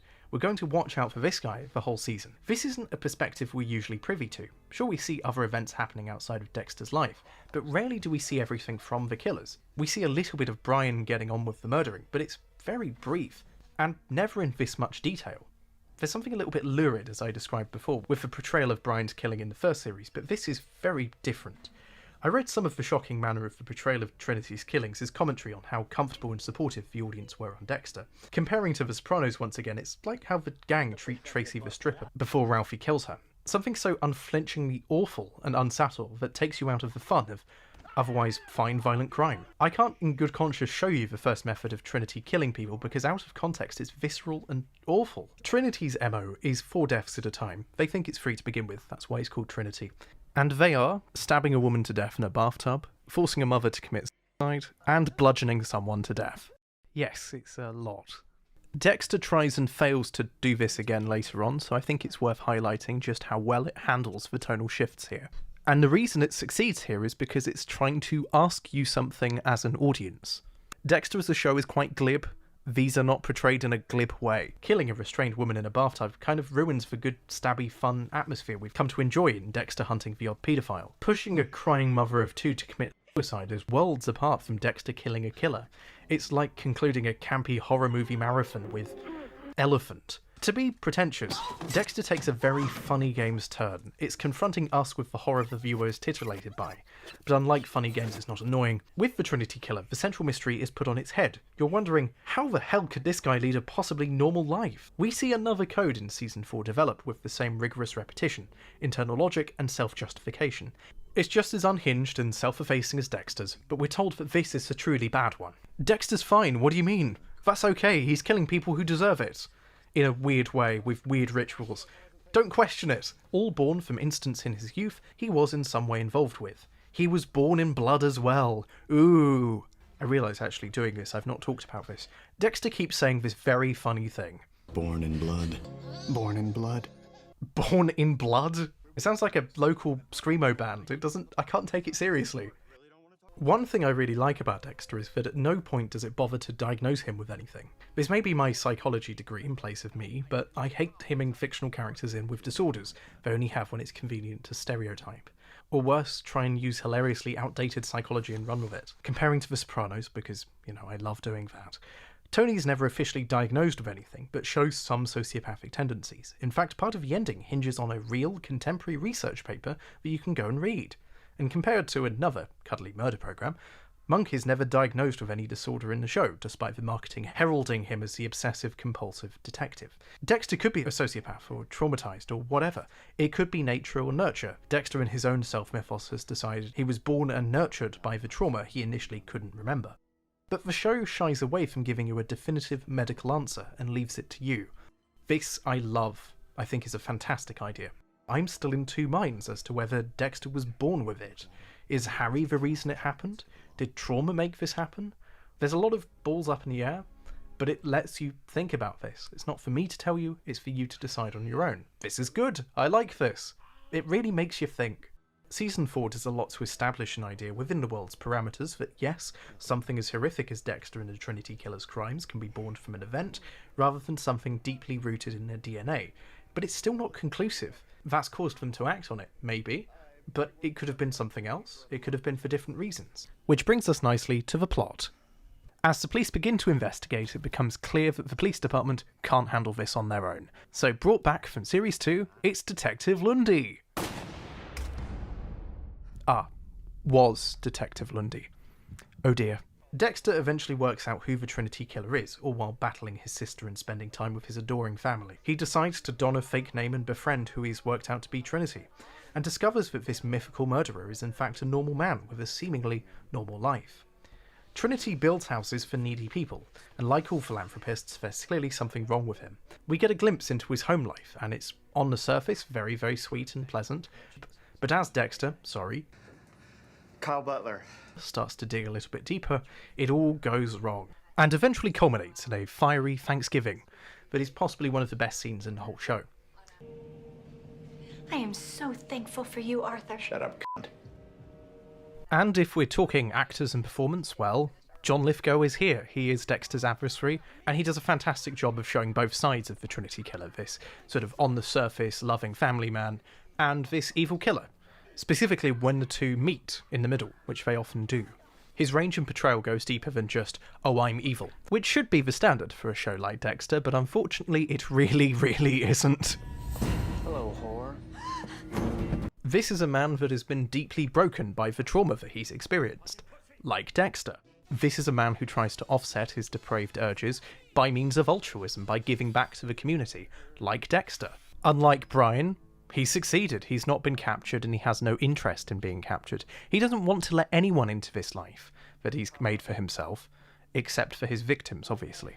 And unlike Dexter, we're not conditioned to agree with it. But that's not the only story of the season, and we will come back to him in a minute. There's more intrigue later, but there are other things that we should talk about. The Rita and Dexter subplots in this series are really good. Dexter buys a house with Rita and moves into this weird, not quite gated neighbourhood, but very stifling neighbourhood.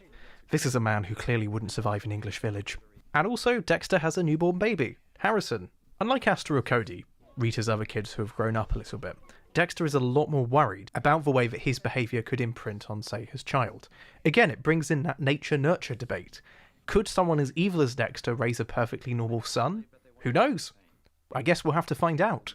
Rita really struggles with Dexter's constant need to go out in the middle of the night and do what he does, and eventually has a little bit of an affair. This is all interesting stuff. And Dexter's lack of concern is always quite entertaining. He doesn't really seem to understand that spending Thanksgiving with total strangers as opposed to, his real family that exist is bad, because he just doesn't think that way. He does care about them, he just doesn't know how to express it. He's like an alien. I'd love to see more of this. It's always good. Batista and LaGuerta are still dating and eventually get married. There's also a subplot involving Trinity having a bastard daughter, but it's quite boring and not really worth going into. But the show must go on, and so must the story. Now, I alluded to this before, but the Trinity killer kills 4 people? But Trinity, it's free. Well, it's because the 4th one is uncovered later on. Trinity kills kids. Again, it ties into that thing of being so much more horrible than the very sanitized way that Dexter kills people. We have a whole episode dedicated to Trinity's kidnapping of this kid, and it's not easy to watch. It's pretty horrible. But because they're only in an episode, it feels like a genuine race against time. I feel like the show could actually go there, and it does. There are some real stakes. But before we get confused and ahead of ourselves and think it's like a real drama, structurally it's more like a police procedural when there's a sort of character in danger and they have to be rescued. It's framed in a very cuddly murder way, but what's going on is distinctly not cuddly. Alive. After this point, though, things get, well, rather predictable. We all know that Dexter's going to kill the Trinity killer. It's happened every other season, so why stop now? And he does. There's a bit of a showdown, they have an emotional moment, and bye-bye. I'd say the only thing that's really worth dwelling on here is that this is possibly the first big kill that doesn't kill a part of Dexter. In the first series, Dexter loved his newfound brother Brian, despite his protestation. Dexter trusted Leela. Dexter even found a confidant in Miguel Prado, boring as he was. Instead, the Trinity killer is far more black and white in this way to Dexter. He poses a real threat to the world, so he must kill him. And of course, the show does this in a very familiar rhythm. That last quarter of the series is where the bulk of everything happens. Dexter kills Trinity, and all is resolved, everything can go back to normal. Well, apart from the traumatized Trinity family, and Deb's boyfriend being shot in front of her, and probably some other stuff that I've forgotten about. Everyone is fine, and everything's okay. Those things didn't happen to Dexter, so who cares? Dexter can go home and eat some cake or whatever he does to celebrate, and then he can go on his honeymoon. Oh my god. Rita is dead. Before the Trinity killer could be caught, he had to sneak in one more kill. And it's Rita. And Dexter's newborn child is right there in a pool of blood, in exactly the same way that his mother was killed. Despite everything, Dexter's son is now born in blood. Right, let's talk about Rita and her death, because I think this is probably the shocking moment of the show. This is the one thing that everyone remembers, and this is the one thing that everyone talks about. If you look in any comment section, any forum thread, any Reddit discussion, anything, they all come back to how impactful this scene was. Now, I knew from the very beginning, going into it, that Rita was going to die in a very conflicting, very impactful moment. And it's big on its own. It's really, really shocking. You aren't expecting that. Obviously, the show's played with killing core cast members, but they're ones very much involved in Dexter's murdering life. They're not civilians. They're people that have double-crossed Dexter or gotten away in some way. Rita is an innocent person. She is the moral framework that the show hinges on. There is no doubt in my mind that this is the most impactful moment of the show. This is its last real trump card. For a lot of people, this moment is the catalyst for all of the bad things to come. This was the peak, and now we must descend back down the mountain. In a very meta way, as Dexter goes back to square one, so must the show. Things have to be reinvented, redone. Dexter has to learn all over again. If you enjoy this video, please consider liking, commenting, and subscribing, of course. And of course, if you've got something to say, I want to hear from you. Leave a comment. I don't care how long it is. I read them all. And of course, if you want to support this work financially, you can at patreon.com/Byron Lewis. That's patreon.com/Byron Lewis. Thank you for watching and listening, and please enjoy the next part. To recap most of the threads of discussion, Dexter has great ideas, but very poor execution. It gets scared and overplays its hand whenever it feels like it needs to up the ante. It tries too hard to give each season a proper conclusion. Dexter kills off his brother, Brian, right at the end of the first series, and from there there's a feeling that the show must top this twist at every opportunity. I'm going to warn you now, it doesn't. Speaking to some friends, I realised that it's not that dissimilar to the twist moment in the Saw films. Hello, Mr. Hindle, or as they called you around the hospital, Zap. In the first Saw, the one that's actually a real film, the twist that Jigsaw was the corpse the whole time comes as a surprise, and the fact that I've ruined it for a new generation of people, I'm sorry. But then every sequel had a problem. You can't match that moment again. Game over! So, every sequel felt the need to one-up it. Hello, Eric. You probably don't even remember me. But it can't. It also can't because each of the sequels loses the charm, uniqueness, and quality of the original, but each twist gets progressively more contrived and stupid in an effort to get the same reaction all over again, and none of them work. I'd argue there's quite a few interesting parallels between Dexter and Saw. Both are made up of unique enough ideas that, while derivative, are very open about their influences and where they get their ideas from. Both think they're a lot smarter than they really are. Both think they're saying a lot more about sadism and the human condition. Both like to explore a theme in a very glib way for 5 minutes and then forget about it by the time the next entry in the series starts. And both of them are held together by the strength of one performer. Admittedly, if Dexter was a horror film franchise instead of a TV series, it might actually be a lot better. I might be a lot warmer to it, to be honest. You'd have to get rid of a lot of the fluff and crap. For people who have not seen Dexter, allow me to just quickly, briefly summarise his whole character. Dexter is a stabby stabber who stabs people. To hide this from the world, he has a developed code of ethics, put in place by his dad. Dexter narrates the show in what could be best described as Mark from Peep Show if he stopped reading Six Smith on Stalingrad and started reading Bret Easton Ellis. Dexter keeps telling us that he can't feel feelings, and he can't help his devilish impulses. He was born this way. Each series so far has a big baddie antagonist that tests Dexter's resolve. The first series had Dexter's secret brother, who killed people in a bad way, in comparison to Dexter, who only kills people for morally virtuous reasons. The second series also saw him get rumbled, but then, that had to be dealt with. The third series broke new ground in treading water, with its inconsistent and poorly written antagonist, Miguel Prado, and the fourth series played on Dexter's hubris and had an amazing payoff, comparatively. Yes, it's the same thing we've seen a million times before now, Dexter hunting his prey and eating them. I mean, not eating them, that would be sadistic and wrong, he just kills them. It ends in a very similar way to how Brian dies after all. Dexter in his own head has been telling us, for the last 4 years, that he's brilliant, unstoppable, and can make anything happen. He can protect those around him from his devilish impulses. Oh, I'm sorry, your wife is dead. This happened on a cliffhanger too. Dexter's wife got killed off, and then that was it. That was the end of the series for a whole year. I don't need to tell you that a year is a long time in television. A year of patiently waiting, people twiddling their thumbs and writing Dexter Doke /fiction on AO3. It was a difficult time to be alive. The ante was being upped without the show even being on. There was now a strong pressure to deliver. How do you resolve this and make people happy? Find out next, after the break. I promise you that was relevant. You see, Dexter aired on a television channel that didn't have advert breaks. What difference does that make to a show's structure? Dexter exists in a crossroads between the things it desperately wants to be.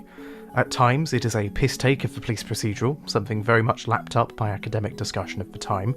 At times, it wants to be a groundbreaking, freeform serial drama like The Greats. Unfortunately, it gets confused and ends up being a slightly messed up version of both. At no point can it pick a lane and stick to it, and do it well. And I do think that one of the biggest problems with the show is the lack of form and structure. I would argue that if it was more like the things it claims to not be, it would be a lot better for it. A lot of television is built around advertising. Hi, I'm Barry Scott, and I'm here with Jill. By necessity of needing to cram in as many of them as people can, television has inadvertently cemented a very rigid act structure. On its own, I don't hate this. It can limit indulgent screenwriters, and it gives you a structure and fixed target to adhere to. There's a thing that must be hit at the end of every act. With police procedurals, detective shows, and, well, the whole cuddly murder ilk, the form that each 40-minute episode takes is roughly the same. I really like how Professor Michael Z. Newman talks about this. I found myself reading through his article on the structure of what he calls the primetime serial. This is a wide-ranging descriptor that would cover most of contemporary television. Stories on television are best thought of as a series of beats. This to this to that. This is not a revelation, of course. Everyone does this. I do this. It's a nice way of writing things. Sometimes it's organised as a sheet, sometimes it's organised as a beat board. This card and corkboard method that I like was popularised and rigidly enforced by the X-Files, whose alumni took it with them for life. Writing had to be perfect. There were these little 5x7 cards that you put on a corkboard, I don't know, about this tall and this wide, and you'd be forced to carry it around the lot with you. Anyway, a conventional hour-long American drama is designed to have at least 4 ad breaks, a cold open, and 4 acts. And in a traditional primetime serial, Newman identifies that you'd want to have around 6 to 8 beats per act, each only really being a couple of minutes at most. The final couple of beats act as a sort of crescendo to what's going on, closing the act with a bit of a climax and getting you ready to watch more. Your attention must be captured. There's advertisements to show. In a cuddly murder format like Monk, the act closer is usually a crucial piece of cracking the puzzle. When you see it, you can't unsee it. But knowing it doesn't make the programme worse, it just makes you aware of the trappings of television. Sometimes this limitation is mutually beneficial. Yes, we can cram in more adverts, but it really makes comedy writers especially that bit more focused. For example, the original run of Arrested Development is a tightly knit 22-minute joke machine. It's brilliant. This precision requires you to compress as much detail as possible, making it so much better.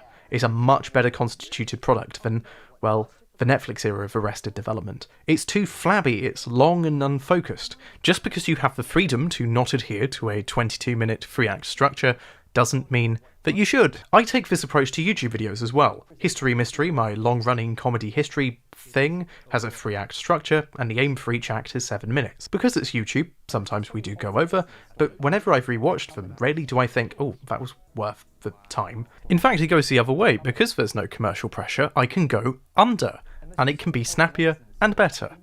I would also argue that this structure lends itself well to the more predictable, less maverick dramas. Enforcing structure requires adequate resolution, usually once every couple of minutes. And for cuddly murders where we want some reinforcement that everything's going to be okay, it works really well. It isn't groundbreaking, but good things don't necessarily have to be groundbreaking. When I was in sixth form, doing film studies, I remember having a conversation with a budding filmmaker who was hell-bent on breaking all the rules. Because Kubrick did, and Tarantino, they're all names. Have you heard them? One thing I really remember him talking about was breaking the 180-degree rule for no reason other than to break the rules of cinema. And he did it in a coursework assignment, and it was shit. Anyway, we have our beats, we have our acts, we have our episodes, and we have our seasons. Dexter as a programme, especially at the beginning, feels like it should have this rigid structure. You could quite easily arrange the events of the pilot into a very clear multi-act structure. I would argue there's also very clear big beats at the end of each act. But as the series progresses, it feels the need to do something different. And this something different was set in motion by, well, it's not clear-cut, and it wasn't the first programme to start doing this, but of course The Sopranos was by far the loudest starting pistol in the room. The Sopranos was a programme on HBO. There's no ad breaks, no interruptions. Your film can be as long as it needs to be, as long as it's good. The Sopranos at times can be viewed as a series of 13-hour films. Yes, a lot of the episodes have conclusions and endpoints, but it is a flowing epic. Creator David Chase famously claimed to hate television after all, and hated its trappings and hated its writing. There is an act structure in there, it's just a lot looser. There's not a crescendo beat that wraps up an act. things flow into each other.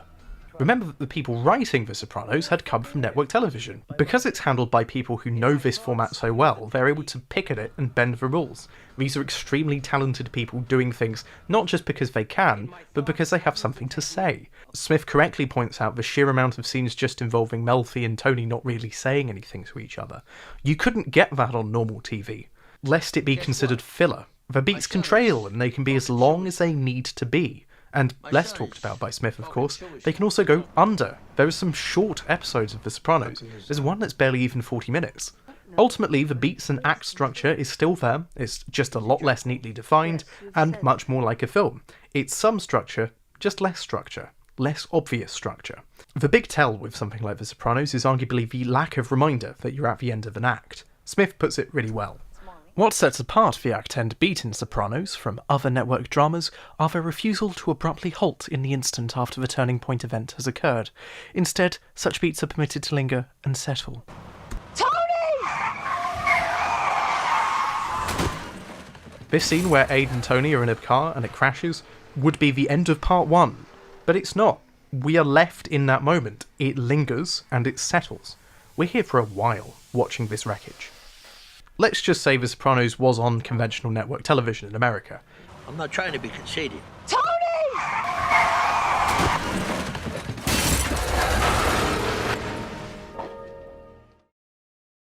I can't believe my washing machine has broken down. In this article, Smith at length attempts to divine where the acts begin and end in this episode, but I think the telling thing is I don't necessarily agree with his positions here if one was to neatly divide it. There is a divide, maybe, but it's so much more flowing. You don't always notice it. To sound like one of the old biddies forced to do Gen Z memes, it hits different when The Sopranos does it. The looseness has purpose and the time is used wisely. The biggest problem with a lot of post-Sopranos Adless Age of Television type programs, I'm thinking a lot about Netflix dramas here, is that this freedom is not used wisely. The act end beat is almost gone entirely, or is so deflated it might as well not exist. There's no hook, and it drags. When The Sopranos went off the reservation, it was novel, unique, and there was a purpose to it. When lesser dramas try and do this, it's just... it feels like they're following the herd. And frankly, Dexter is no different. There's no slow burn when the candle feels like it's been stubbed out. There's no resting for breath in the world of Dexter, for example. And there's no slow burn to speak of here. It's just sloppy and unsure. In its attempts to break away from, usual ad break TV fare, it just becomes this confused mess. Dexter as a collective is not a series of 12-hour films in the way that The Sopranos is, despite its best efforts. It feels like it's breaking the ad break well-defined 4-act structure because it can, not because it should. There's no harm in being more openly structured. There's nothing wrong with it. It doesn't make your program any less of a drama, and its rigidity can help. Stop trying to reinvent the wheel for no reason. Don't break the 180-degree rule for the sake of breaking it. Just stick to a 4-act structure and make use of the other freedoms you have being on cable television. A lot of this video will be critical of the latter half of the show, largely because it doesn't deliver on the goods. But buried inside of this, all of it, are things that do work, and unfortunately that makes it all the more frustrating when it doesn't. Well, I've stalled enough now. Let's talk about that 5th series, and the cliffhanger that needs to be resolved. Admittedly, Dexter boxed itself in early. Season 1 ends with, the main villain is my brother, and he's dating my sister, and I have to kill him to stop him from killing her. I mean, where do you go from there without repeating yourself? You've kind of done everything in one go. Killing Rita was a bold twist. Unexpected, but logical. Trinity was starting a new cycle. Rita fit the MO, and with the walls closing in, why not kick things off again? It also provides Dexter with an emotional reset, dragging him back to square one. In some ways, it's the show's best way to completely reset and change things. Does it stick for landing? Well, I've been watching a lot of rehearsal lately, and that's all about plane crashes, so no. Rita's death was filmed near the end of the series shoot, with few people knowing that it had happened outside of the writer's room, the core cast and crew, and, obviously some Showtime execs who signed off on it. Julie Benz, who plays Rita, found out only a little time before they filmed it, which, to be fair, is fairly normal. This was a big twist that they needed to keep under wraps. I do feel a little bit sorry, though, for Julie Benz finding out the job that she'd had fairly securely for 4 years was coming to an end, just like that. Unfortunately, the few people who knew failed to ask the most important question. Where now? It's a long time to keep something moving, and eventually people are going to get tired and have a bit of a dip. Again, even the so far impervious to criticism Breaking Bad falters in that bridge between Gus's death and the new baddies being established, even if it does essentially bring together the fan favourite Gang of Four. I would argue that the roughest part of what Dexter experiences is what immediately follows the climax of Rita's death. The first episode is why people write off this season. It's no surprise to me that the final draft was penned 4 months after the finale. It feels like it. It feels like they took a lot of time between the two, writing this ending in a very different state of mind. A cliffhanger in its series opener resolution can be viewed in some ways as a two-parter, which makes it more troubling that both parts were also written by someone different. In fact, the entire show changed hands between series. The 5th season had a new showrunner, Chip Johansson, at the helm, who also wrote the season opener. This, on its own, isn't horrible or unheard of, but learning this after I saw it made a lot of things click. Johansson is mainly a television producer, as well as doing the odd bit of writing. Far more than I have, of course, not knocking him.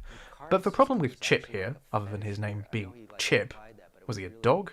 Is that he had written no prior episodes of Dexter and was entirely new to the world. I came on after doing 24, so I came on in season 5 to run it. So the pilot was written by a guy named James Manos, who is, for TV writers, he's a real writer. He's a really cool guy. Because of that, he was quickly booted off the project. His prior screenwriting CV is an episode of The X-Files that I didn't really like, a bit of a really boring series of 24, and an episode of Rugrats. This is not a pair of hands I would trust with my Emmy-winning series. Someone, please, give him a hand. This almost feels like you're setting up someone to fail. Now, I want to know, after such an incredible season last season, how are you guys going to come back and make a show that is even better and stronger and resonates even more with the audience? Season 5 is not at all just a continuation of Season 4. We have new crazy-ass stuff happening pretty much right away. His continuation doesn't have the grasp or depth that comes from writing these characters for years, even if it's not always good writing. Let's talk about that first episode, My Bad. It opens with Dexter in shock, wandering around in bloodied clothes, numbly confessing, "It was me." But just like Dexter, this episode staggers around, confused about what it means, before being rushed around by people just as clueless about what happened. There are a few scenes that, if you're heavily invested in the show and you like these characters, would wind you up. I think one of the worst, and the one that I've seen discussed elsewhere, is this throwaway line from series pervert Masuka. Masuka, famed for his way of saying horrible things at the worst time, makes a comment at possibly the worst time you could. Rigor mortis full-blown. Epidermal modeling. I imagined her naked plenty of times, but never like this. Single cut to the femoral artery. Yeah, it's awkward, isn't it? Like, it just doesn't work. Maybe the point is that he's saying it about someone we know, and it's so much worse when he does that. But it just doesn't sit right, does it? There's something just about it. It just feels so almost forced as well, like we have to be edgy here.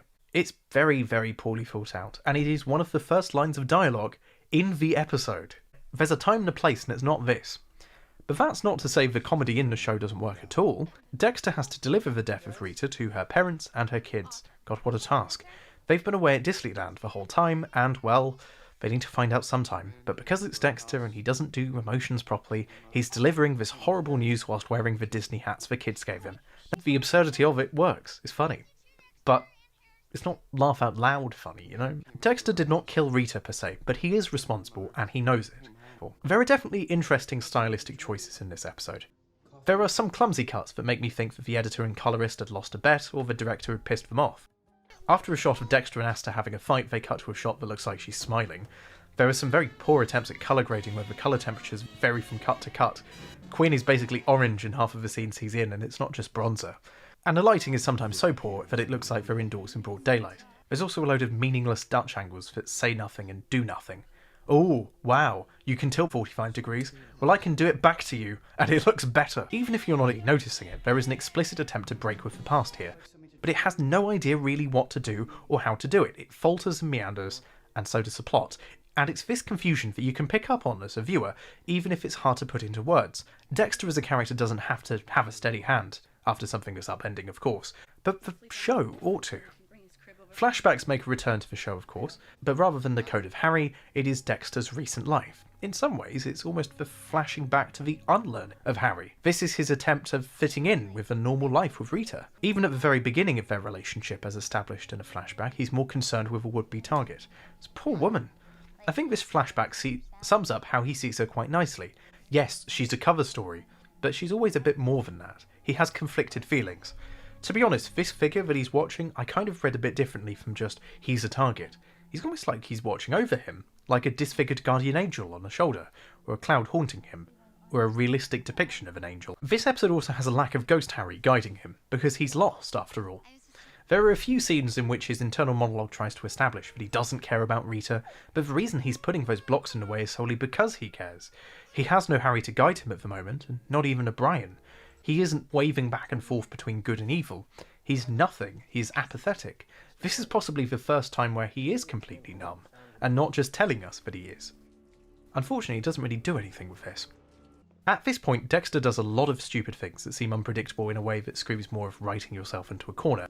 He ignores the FBI tailing him, he ignores his sister, and goes off the rails and disappears. He ends up killing a random guy who mouths off at him, and at this moment, Harry returns, and well, he does this.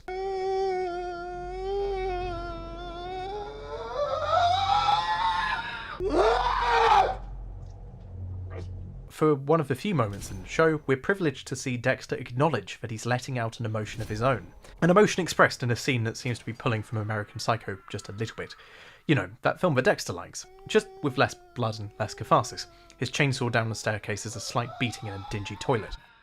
Something interesting I caught in a rewatch was the jumpy nature that the police team have to protect one of their own, even if they all have their suspicions. We, of course, know that Dexter didn't kill his wife, at least not directly, but everyone in that group has their own reasons to reason away Dexter's confession. Batista loves Dexter for reasons that are never really explained. I think it's because he has no other friends. Masuka likes Dexter because his prowess allows him to do more important research. Looking at nudie ladies research. And LaGuerta is too busy having no character. The only person who's even remotely suspicious is Quinn, but seemingly for the one reason that doesn't make sense. When the gang listen to Dexter's call to the police, Quinn is surprised to find out that Dexter, whose job is obsessive reporting of crime scenes, treats a traumatic event in the same way as a defense mechanism. You know, that one thing all people in a line of traumatic work do. The one time he has something to say, and it's such a colossal waste of time. Quinn, as we've noted before, has a brilliant range of emotions, from annoyed, and it is in this storyline he is able to express all of these one emotions at once, giving us a dynamic performance one could expect from felled timber in a lay-by. Cleaning a crime scene of their dead friend was taxing work for Deborah and Quinn, so they decided to fuck violently on the floor feet away from her corpse. Anyway, they have this affair that is both predictable, inevitable, and as fun as paint drying. Somehow, in a strange way, Dexter has managed to make sex boring. Two of the weaker parts of the show joining forces really didn't do it for me. I don't know why they did it. Dokes had a would they won't they moment with Deb, so why not do it with Dokes' sort of replacement? Unfortunately, it's Dokes' replacement. He's got no charisma. Might want to put some pants on there. All I'm saying is if Quinn came out with surprise, motherfucker, it wouldn't even be embarrassing enough to go viral mockingly. Actually, he did come pretty close. You don't know what the fuck you're talking about. We did 20 takes, and that was the best one. By episode 2 of season 5, things start to pick up a little bit. Dexter is back at square one as a character, which fittingly brings us back to the more engaging Killer of the Week and Killer of the Season cycle of storytelling. Dexter's kills begin in the same formulaic manner you would come to expect, with the same level of methodical precision that his Duck Passenger lets us in for. Season 5 brings us back to a nice grisly murder to kick things off. Not to be too morbid, but it's always good when we've got something visually interesting to work with. Something to give the VFX department an excuse to go crazy. Unfortunately, it does go the way of the freebow very quickly, and it gets a little bit boring. I guess part of the problem is the show never really knows what to do with Deborah's policing plots. This is very similar to the Skinner stuff in season 3. Deb taking the lead on investigating makes for slightly dull television. I wonder if this is almost the point. I mean, she's constantly living in Harry's shadow at work and Dexter's shadow in life, or both when it's convenient. Her investigations can live in the shadow of someone else too. Again, going back to something I said in the first part, the fact that the series has to be 12 hours long is possibly its biggest flaw. If it was half the length, it would be twice as good. Dex is from the beginning set out to be this brooding, Byronic hero as always, but the self-aggrandizing seems just a bit more front and centre now. So for once he actually does do something grand. When he kills off one of his usual targets, he realises that one of the victims is still alive. She can be let go. We're introduced to a brand new deuteragonist, a new love interest, and a new Rita. This is Lumen, portrayed phenomenally by Julia Stiles, who, yes, has done Hamlet, you can tell. It's revealed that Lumen's kidnappee, that Boyd guy, was actually one of a party of perverts. So Dexter takes matters into his own hands. Quite literally. After Dexter and Lumen get together, they begin to kill off each of the predators. Initially, Dexter has a "should I kill her as well" moment, but that quickly fades. Instead, he decides to save her, I guess. In his head, I think he actually says that outright at one point. He nurses her back to health, he listens to what happened, and is actually affected by it despite his protestations, and decides to give her an option and a way of sorting out her troubles. If you really want to help me get past this, help me find those guys and kill them. It would be remiss of me to not mention that Lumen is also a Latin word for light. She is the light to Dexter's life. Dexter always being in the right. An opposite number to his sinister Brian. If I had one issue with this, it's that the show is taking a much more heavy-handed approach to the moral question of what Dexter does. I would argue that in the face of some criticism levelled at the show over the years, I don't think the show glorifies violence. I don't think it glorifies sadistic behaviour, and I don't think it romanticises what has been dubbed psychopathy. Dexter as a character might justify what he does, but the show doesn't, and there's a distinct difference. But it's surprisingly apathetic, just like Dexter isn't. I would argue there is a slight change when it comes to the Lumen storyline. This seems a bit more oblique. I feel like they are definitely on the side of Dexter killing these people, with Lumen as a vague justification for it being okay. Anyway, the relationship that Lumen and Dexter have is fairly well explored. They have a series of heart-to-heart discussions that build their character and relationship. He even moves her into Rita's old house, which goes down very well, of course. All the characters in the Dexterverse are ultimately in revolutions around the great son that is Dexter. But for someone in this trapping, she does a very good job. Speaking of things that aren't like this, they have completely neglected Quinn's boring subplot. He's pretty sure Dexter is Kyle Butler, the guy that Trinity thought Dexter was initially, and starts his own private investigation, hiring a new character that everyone knows, Liddy, to investigate it. It fizzles out pretty quickly, so quickly that even the showrunners forget who he is. Are they going to change what's going to happen on the show? Can you talk about that at all? Who in particular? I don't want to admit this on camera. His name fell out of my head. The cop, the new cop, police officer. The new cop. I have him right here on my phone. So... This series has been filled with unplanned kills that clearly rock Dexter a little. But you know, he doesn't have feelings, except for when he does, so he can brush it off. It always seems a little bit inconsistent, but you could charitably read it as a consequence for Dexter actually having feelings all along and denying them and that sort of thing. There are of course a few other throwaway subplots, but they're just not that interesting as usual. There's a lot of time wasting. I don't like to say filler, but I mean, what other word for it is there? There's also an unhealthy amount of repetition and recycling for a so-called serial drama. But there are a few things that the show does right, or at least this season does right, in isolation. The problem is that it's placed in the middle of the run of Dexter. So with that in mind, let's talk a little bit about sensitive issues. Lumen's ordeal is treated with a surprising amount of sensitivity for a show that regularly depicts dead prostitutes with their tits out. Lumen and countless other victims went through a traumatic abduction, gang rape, and if Dexter hadn't arrived, almost certainly murder. This turns the series into something different once again. We've Dex-constructed Killer of the Week procedurals, we've Dex-constructed the buddy cop, and now we're Dex-constructing the rape revenge storyline. In isolation, I would argue that it's well handled. Lumen is portrayed as, yes, traumatised, but not ultimately broken forever. She wants revenge, yes, but it's established on her terms, not Dexter's. She is able to rebuild her life, rebuild her sexuality, rebuild her trust in other people, and assert herself. She's visibly disgusted by some of the things that Dexter actually does. It gives some hope and some catharsis. There's nothing titillating or exploitative about it, which for Dexter is big news. Remember the sexualised prostitute murder at the beginning of the first series?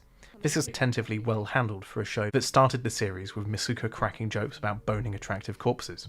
The show does an interesting thing here in not shying away from the detail, and focuses on the emotional impact and resilience of Lumen, the police force, especially Deb here. Rape in fiction is often avoided or portrayed without any real regard for the victims of it, both fictional and in real life. Violent crime on this very show, including sexual violence, is portrayed usually in a very frivolous manner, so it's refreshing to see something reasonably well handled.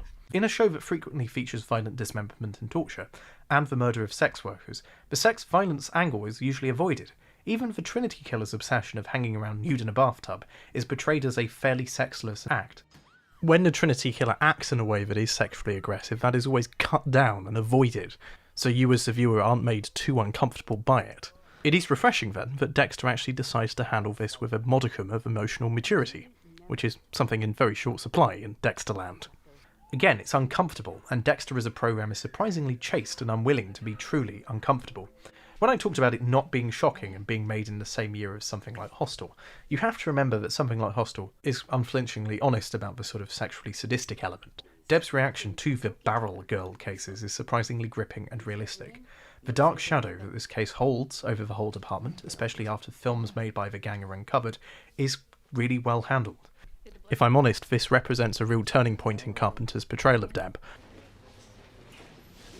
I need to take a breath, you know? There is a nervousness present in the show's depiction of something this quite unrelentingly horrible, though. You get a sense that it breaks the department's otherwise upbeat nature. Once again, the show, tonally, is very confused.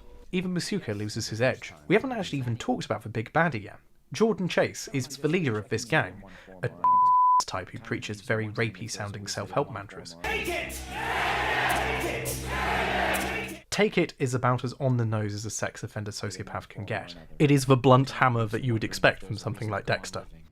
He's not the most compelling villain, he's not the most well written, but he adds a new flavour of evil to Dexter's rogues gallery. The problem with dealing with something this uniquely horrible is that yes, Michael C. Hall has arranged to pull this off completely, but as a collective work, Dexter the show really doesn't. This is a programme that ribs the deceased, the incompetency of the police, the victims, the crime, every part of the process. At times the show really has the horn as well. Now, I'm no prude, that's absolutely fine with me, but I think it's a slightly incongruous and maybe inappropriate legacy to contrast brutal gang rape with, depicted with grim sincerity. Remember, this is all happening in a series that opened with a man seeing a woman's corpse and making lurid sexual advances about it. And it's not like there's a connection between the two events. I don't think it's trying to say anything or draw our attention towards it. I think it's a failed bit of comedy, sticking out like a sore thumb. But unfortunately, as a programme, Dexter lacks the depth to do something like that properly. It just can't commit. None of it is particularly new or groundbreaking either. Is it raising awareness? Well, I guess begrudgingly we are talking about it. And this is where I have to say that there are significantly better television programmes and films that cover similar subject matter, but in a much better, much clearer way. It bounces between something extremely harsh and difficult that is handled in isolation very well, and its attempts to do crap romance, its attempts to do crap comedy, its attempts to do crap family drama. And then it wants to do its sort of campy violence. It can't pick a lane. There is a good programme here somewhere, but because it's going in so many different directions at once that aren't really thought about in too much detail, it all falls apart. It makes the really serious stuff seem a bit hollow in comparison. It being handled well on its own is one thing, but being relevant to the world of Dexter is another thing entirely. I'm not convinced that this was a great direction for the show to go in. It's too much. Again, it has the Dexter problem of going too far, only it's with something truly... Ugh.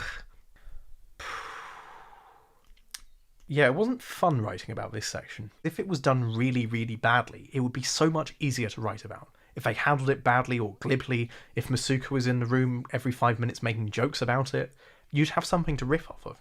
But because it's so well handled in microcosm, and the rest of the show is so poorly handled, it makes all of it so much worse. I think when people complain about the 5th series, this may be something that they're latching onto a bit. I've not seen a lot of discussion about this. I think this is the big problem. There are so many bits that do work, but it makes the stuff that doesn't work that much worse. And there was definitely a feeling that something had gone slightly awry, and naturally the buck stops at the showrunner's door. So what happened next to our friend Chip? He's a really cool guy. Because of that, he was quickly booted off the project. I'd say that making them the good guys because I also was booted off in my turn. Showtime summarily canned him, and it's kind of easy to see why.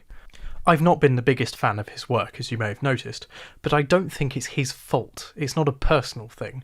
I think he was, in some ways, set up to fail. I don't think many writers would have been able to pull off the conclusion that people wanted, let alone an entire series of it. There is one thing I wanted to show you, and it's the name that I cut out during his description of the good guys. The pilot was written by a guy named James Manos, who is, for TV writers, he's a real writer. He's a really cool guy. And he is. James Manos famously wrote the episode of The Sopranos, College. I've talked about this in the first part and I'm not going to repeat myself, is very good and highly influential on all serial dramas after that point. He had a vision for the character, adapted the novel, and turned it into a workable premise. Look, I'm not the biggest adherent or fan of auteur theory, but I do just want to point out that most of the great shows have a nameable auteur writer that goes along with the show's lead. Think Chase and Gandolfini, Gilligan and Cranston, Lynch, Frost and McLachlan, Paul Abbott and David Threlfall, even Carter, Duchovny and Anderson. This is all getting a bit Vogue monologue now, isn't it? My point is that there's no visionary guiding Dexter. It is just Michael C. Hall and writers. So yes, that was season 5, but things can only look on up. There's a new season, a new showrunner, and hopefully a slightly better direction. Or an actual direction. I must say, it is absolutely insane tonal whiplash binge-watching seasons 5 and 6 back-to-back. After a whole series of sexual violence, it's time for the series to violently swerve back to its confused, horny roots. Telling a serious story gets in the way of the cuddly murder, after all. While individual parts of the Lumen storyline work, and I liked Lumen as a character, Dexter as a program lacks the emotional depth and resolve to make something like this not feel like a massive, unwelcome change of pace. Lumen's actually written out of the show. There was some scheduling conflicts getting Julia Stiles back, so at the end of the 5th series, she runs off, and that's it. She's gone, forever. If there's a big theme throughout the 6th series, it's religion, or more specifically, inward and outward religiosity. More specifically, Christianity in all of its flavours, mainly 2. Religious adherence is a fascinating thing to me personally, and people's experiences with religiosity, how they try to conform or live up to people's expectations, makes for very interesting research. He said, having written large parts of his dissertation about this very topic. I said earlier that Dexter's code is almost like religious praxis or ritual. I mean, he has his 10 commandments in the Code of Harry, he goes to confession, it's even revealed in this series he's got his own Bible, he even has his own die-hard followers. All these parallels were here, but now the show agrees with me. Like in real life, I hate being agreed with. I'm so contrarian. It's interesting, but that's all it really has to say in any real depth. There's a few surface level things. The big baddies live in this big abandoned church, is literally rotting away just like their beliefs are rotten. You know, it's pretty tawdry pedestrian stuff. With the level of depth that the show gives it, it's at best one episode of material, stretched out to an entire series. I appreciate I might be slightly biased here, but there's tremendous scope for discussing this properly, and with some actual detail and resolve. There's plenty of ways of making this theme both relevant and interesting, and tying it all together to the whole nature versus nurture thing, or of course guilt and redemption, or that big thing, the S word, sinning. But Dexter does a lot. There's plenty of ways that religious coping mechanisms could appear naturally in the show, or discussion of coping mechanisms more broadly as a way of combating anxiety or stress, or how different characters do things differently. Rightly or wrongly, especially with a high trauma workforce like the police. Unfortunately, there's none of that. No, don't be silly, Dexter's got to kill some annoying cunts instead. The Doomsday Killer is the series murderer, or group of murderers, depending on where you are in the story. There's the central man, Travis, who is being led by a guru, an older professor. They kill people in ways that are a bit like the Book of Revelation. This may surprise you, but I'm not a theologian. What I know more about is visual effects, and I must admit these are pretty good. This is something Dexter's effects team always seems to nail. Uncomfortably gory messes that you never see on screen long enough to study. Fleeting flesh. Holy frankenfuck snakes! It's at this point that everything out of nowhere suddenly ties into some form of religious experience. God has put a desire for himself in every person. Okay. When you really get down to it, it's all about La pasión. Okay. Dexter sends Harrison, that's his son, you're forgiven for forgetting, the show does too, to a creche, but it's a Catholic creche. Dexter makes a new friend, but he's a Baptist buddy. Quinn proposes to Deb, and it's shit. You make me happy, I make you happy. So? I love you. But... We did 20 ticks. One thing that does work with the religious subplot is Dexter's new best friend, Brother Sam, played by Mos Def, who's brilliant. He's really, really good. Brother Sam used to kill, just like Dexter, but then, at some point, I think in prison, he went religious. He's a part-time mechanic and part-time preacher, loved by his community. Brother Sam spots the same darkness in Dexter that he himself must have had, but instead of casting him aside, he manages to befriend him and see through it. Their friendship, while brief and fleeting, gives us a new angle into viewing Dexter, and does what they tried to do with Miguel way better. Here's someone with moral knots, contradictions, and dark impulses who has turned things around. He's someone who's channeled his guilt and worked through it. He's great, he's charismatic, he's interesting. He's great, and he competes with Dexter for charisma, so naturally he must be killed off to give Dexter an arc. Things are almost getting interesting after all. A slight hole with Dexter's newfound questioning of faith is a matter of blending in. Harry wanted him to fit in, of course, so why didn't he push him into it more? Miami is portrayed suddenly to be the most deeply religious place ever crafted. Based on the world presented to us, Dexter's apathetic agnosticism would surely stand out like a sore thumb. It's not a shock that the Cuban Batista or the Irish Quinn are Catholics by any means, but suddenly everyone has become highly devout. Jesus candles, crucifixes in every home. It's all a bit forced. I think the reason why it feels so shallow is because it could be anything. If the killer was, I don't know, into puzzles, everyone would have a word search book in the house instead. One interpretation for this is that because Dexter is thinking about it and the show is from Dexter's perspective, the attention he is now giving it rolls off onto us. I could buy that idea if you couldn't just use it for everything that doesn't work in the programme. Why is everyone so shit at their job? It's because Dexter's imagining them to be useless. Why does no one have any character? It's because Dexter's not listening. Sadly, it isn't. It's what's called in the business teleplays that are shit. But not to be too harsh, something that Dexter is very good at is visual bookends and callbacks. The 4th season and the Trinity stuff is probably the king here. There's a pretty good one in this series though. When he first starts to care about Brother Sam, Dexter sees him baptise someone. Eventually it's revealed after Brother Sam's death that the baptised guy shot him, so you never guess how Dexter gets rid of him. It's glib, it's silly, but it was quite fun, I liked that. Hey little brother. Oh, we'll get to this. People are very quick to dismiss this series entirely, but I think there are some threads that are vaguely interesting even if slightly contradictory. Going back to my usual issues with structure and pacing, one thing that does initially work is that the episodes are more self-contained. Dexter has 2 plots this season that take him out of central Miami and further afield, and they're sort of self-contained little bottle episodes.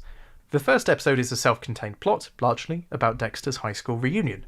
No real interaction with familiar characters. Its day players, who aren't particularly notable, or have been mentioned before. Of course, the high school reunion ends in a kill, because why wouldn't it? Yes, the series arc threads are established, but the main focus is this high school reunion. The way it's put together might work better midway through the run, but opening a season like this falls a little bit flat.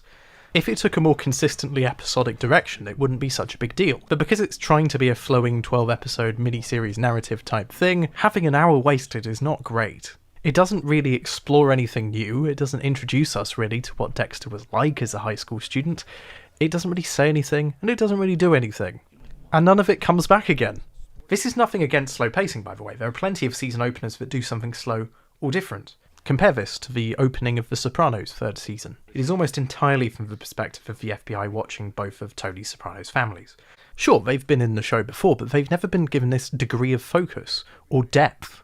Usually you're introduced to these characters through the perspective of their interaction with the mob, but here it's flipped. What I'm trying to say here is that this episode of Dexter could have been way more interesting had the focus not been on Dexter at the reunion. What if, instead, we followed Dexter's would-be target a bit instead? What if their gateway and their memory of Dexter is what colours their interactions? What if Dexter let go of the mic for 5 seconds and let someone else have a try? That could work. We could see something from someone else's perspective. Seeing something like this from someone else's perspective, shockingly, hasn't really been done yet in the run of the show. There's still an opportunity to do it, it would be interesting, and would give us a greater understanding of Dexter. In the Cuddly Murder world even, there's a few episodes of things like House MD that try something like this. We see the knock-on effects of a Sherlock-y maverick figure, and remember in universe to the characters of Miami Metro, Dexter is an unparalleled blood spatter expert, so he is basically a Sherlockian type. It's a shame, there's a window to what could have been here, but unfortunately it's just never really explored. We see a little bit of what Dexter was like at high school, but it's never really fleshed out enough. The other self-contained episode is a bit of a pointless sequel that treads water in, well, new, embarrassing ways. The show, of course, lives in the shadow of Brian and the Trinity Killer, so, well, why not try and bring them back a bit? Just after Brother Sam is killed off unceremoniously, Brother Brian must return too. Wearing dark clothing, unlike Dexter's light clothing, because he's now here as a physical manifestation of Dexter's lack of adherence to the code. Technically, he's just killed someone outside of the code's parameters, I think. The dark instead of the light, as Brother Sam probably would put it. How will this tie into the religious stuff? Well, it doesn't really. This is despite Dark Brian's last appearance being 5 years ago in a church. Dark Brian is actually more of a presence than Harry is in the flashbacks. He's a fourth wall breaking moment of madness. In theory, this is a great way of writing yourself out of a corner. I mean, if you can do characters that aren't really there, well, bring back the one that actually had some chemistry with the main character. Brian was too interesting a character to pass up, clearly, so let's keep him alive, in some way. If Dexter is slipping out of adherence to his almighty code, show him what he could have become had he not bothered in the first place, namely dead. This is something that does eventually get him to sober up a bit, but not before we're treated to a very dull A-plot about the Trinity Killer's son now also being a killer. It's dull, it undoes a lot of his characterization that was established before, and I have very little to say about it. Anyway, we've got a series to complete, so Dexter snaps out of his Brian moment and then comes back to good old Miami. Not that you'd notice. Sort of related to the selective perspective stuff is how Brother Sam's death is treated by Dexter. After he dies, Dexter suddenly becomes a theology expert, especially with regards to the Book of Revelations. This could be read two ways. Is it contrived and lazy? Well, yeah, it is a little bit. But I do think there's a kernel of something there. We see the world through Dexter's narrative, and he shows us only what matters to him in that current moment. We never see him internalise or process things except for the current moments in which we see him. We have to take his word that he's processed something after all. Dexter is a man that is deeply sentimental, despite his lack of emotions. He has his blood slides, he has his ritual, you know how it is. Dexter can't collect a blood slide of Sam as a memento, and he didn't have a baby with him, despite his best efforts. So this is all he has to remember and honour him by, his word and his teachings. He applies his methodical ways to Methodism. It is also handled with the appearance of aplomb you'd expect with Dexter, but with the substance of dried concrete. The concepts of a religious theme show some of the show's reckless abandon for the past that wouldn't seem out of place in a piss take, like Dark Place or Green Wing, but is dreadfully handled in practice for a show that takes itself seriously. Remember that not a few hours ago we were dealing with a very, very serious issue. Now, suddenly, we're dealing with campy Catholicism. It's confused. It's very confused. There are plenty of shows that take religion or religiosity, or something just as strong or important, and apply it properly. Eventually, the religion through line is abandoned by Dexter and he comes to his senses. Harryism, after all, has far more to offer him than morals. So with Dexter abandoning his new order and going back to his true faith, let's go back to that series villain and the other subplots worth mentioning. There's something about the idea of Travis that is deeply, deeply creepy. He is this man who dresses like the guy in the white and nerdy music video going around stabbing people because Jesus told him to. Sometimes his actor tries a bit too hard to be unnerving and it just becomes absolute camp gold. Hello, whore. Eventually, of course, is all fine. You know that the big baddie will be defeated, and to be honest, you know they're not going to do anything else as big as killing Rita anymore, so why bother panicking? Oh no, he's got Harrison. You remember that Dexter has a child? I'd forgotten. Travis isn't an entirely meritless character though. It's revealed that the Guru Guide is actually a hallucination of someone Travis killed a long time ago. He eventually recruits some cultists who are happy to go all out as they plan to launch poison gas attacks on the Miami Metro offices. Dexter and Deb manage to stop them before they can kill anyone. Travis also had a sister who he cared about deeply, striving to protect her from his dark side.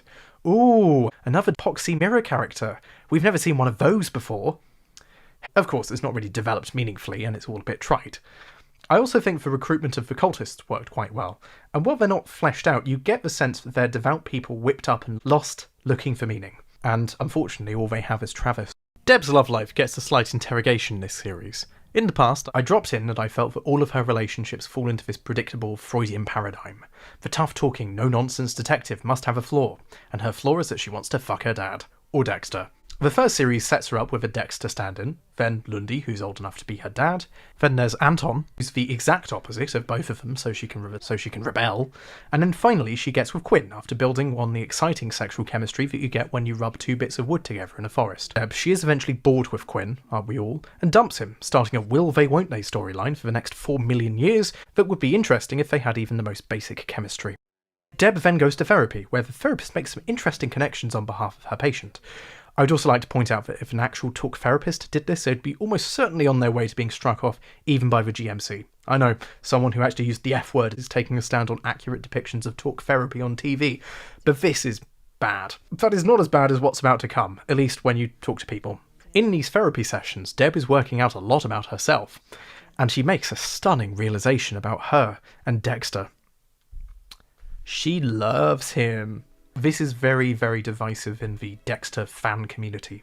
I don't hate this as much as other people do, and as much as other decisions made in the show. After all, I've kind of pointed out that Dexter and Brian had this weird homoerotic thing going on, and, you know, it does kind of make sense for Deb to want to be with someone like Dexter, specifically Dexter.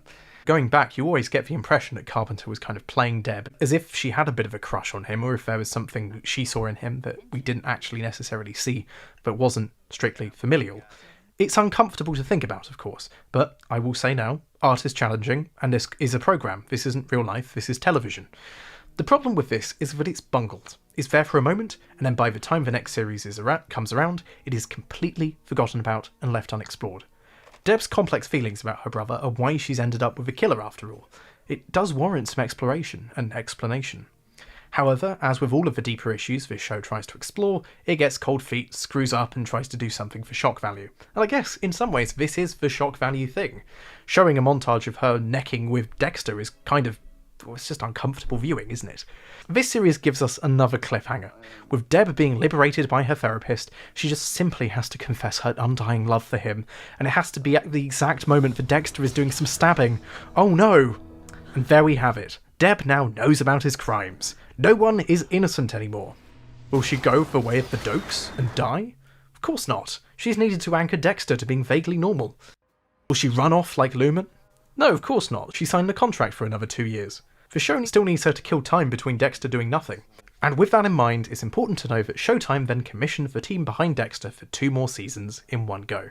So with this in mind, they now have an idea of where to go from here. We've got 2 years, we can round things off over that 2-year period, we don't have to rush things at the end of this 7th series, we can explore ideas in their fullest. How does Dexter take advantage of that?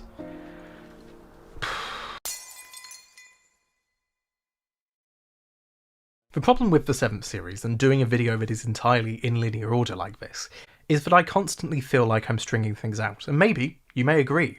I did talk about Season 5 for a while. Unfortunately, I just don't have as much to say about the 7th series here. It's long, it goes on for too long, it could be half the length and twice as good, but I'm going to talk about the things that I like instead, because I feel like I have been exceptionally critical, and there is still a lot to like about the show. When I said at the beginning of part 1 that I didn't want to take people's experiences away from them, that is true, but I do think in order to understand what we like, we must be willing to criticise it. And to criticise, I will. So far, we've compared Dexter's ritual murder fest to religious practice, addiction, therapy, sports, but there's one thing we haven't done yet. Let's compare it to homosexuality. And he can't help his devilish impulses. He was born this way. The character of Isaac Serco, the series baddie, is almost brilliant. I really, really like him. I really like the way that Ray Stevenson portrayed him. Every character, of course, is related to a part of Dexter's way of life, or a foil expression of something that has come before. Serco is no different, but he is at least well put together, interesting, and fun to be around. The two have a bit of chemistry for a start. It's a real breath of fresh air after, well, such a long time of people who couldn't really hold their own. Even the Dexter Trinity stuff, I never really got the sense of camaraderie in the same way that Brian and Dexter had chemistry. This is the closest to that. Unfortunately, it's fleeting. He's shockingly underused, despite being the primary antagonist of the series. He's in 10 episodes, but he barely feels like a presence until the end. Admittedly, this is because there is other intrigue, some of it good, but it leaves you with the feeling that there's more that could have been done. The comparison to closeted homosexuality is one that I'm surprised they haven't thought at before. In the pilot, it's briefly mentioned that Dexter could be an apathetic, non-practicing bisexual, at least in theory. Not that I have anything against women, and I certainly have an appropriate sensibility about men. There's of course the surface-level similarities to a gay lifetime circa the 1950s. Skulking around in the shadow of night, keeping a double life, liking Barbie dolls, seeking out others on Craigslist, prepping, and of course pricking men. I mean, when you go seeking it out, the illusions are everywhere. The fuck you looking at?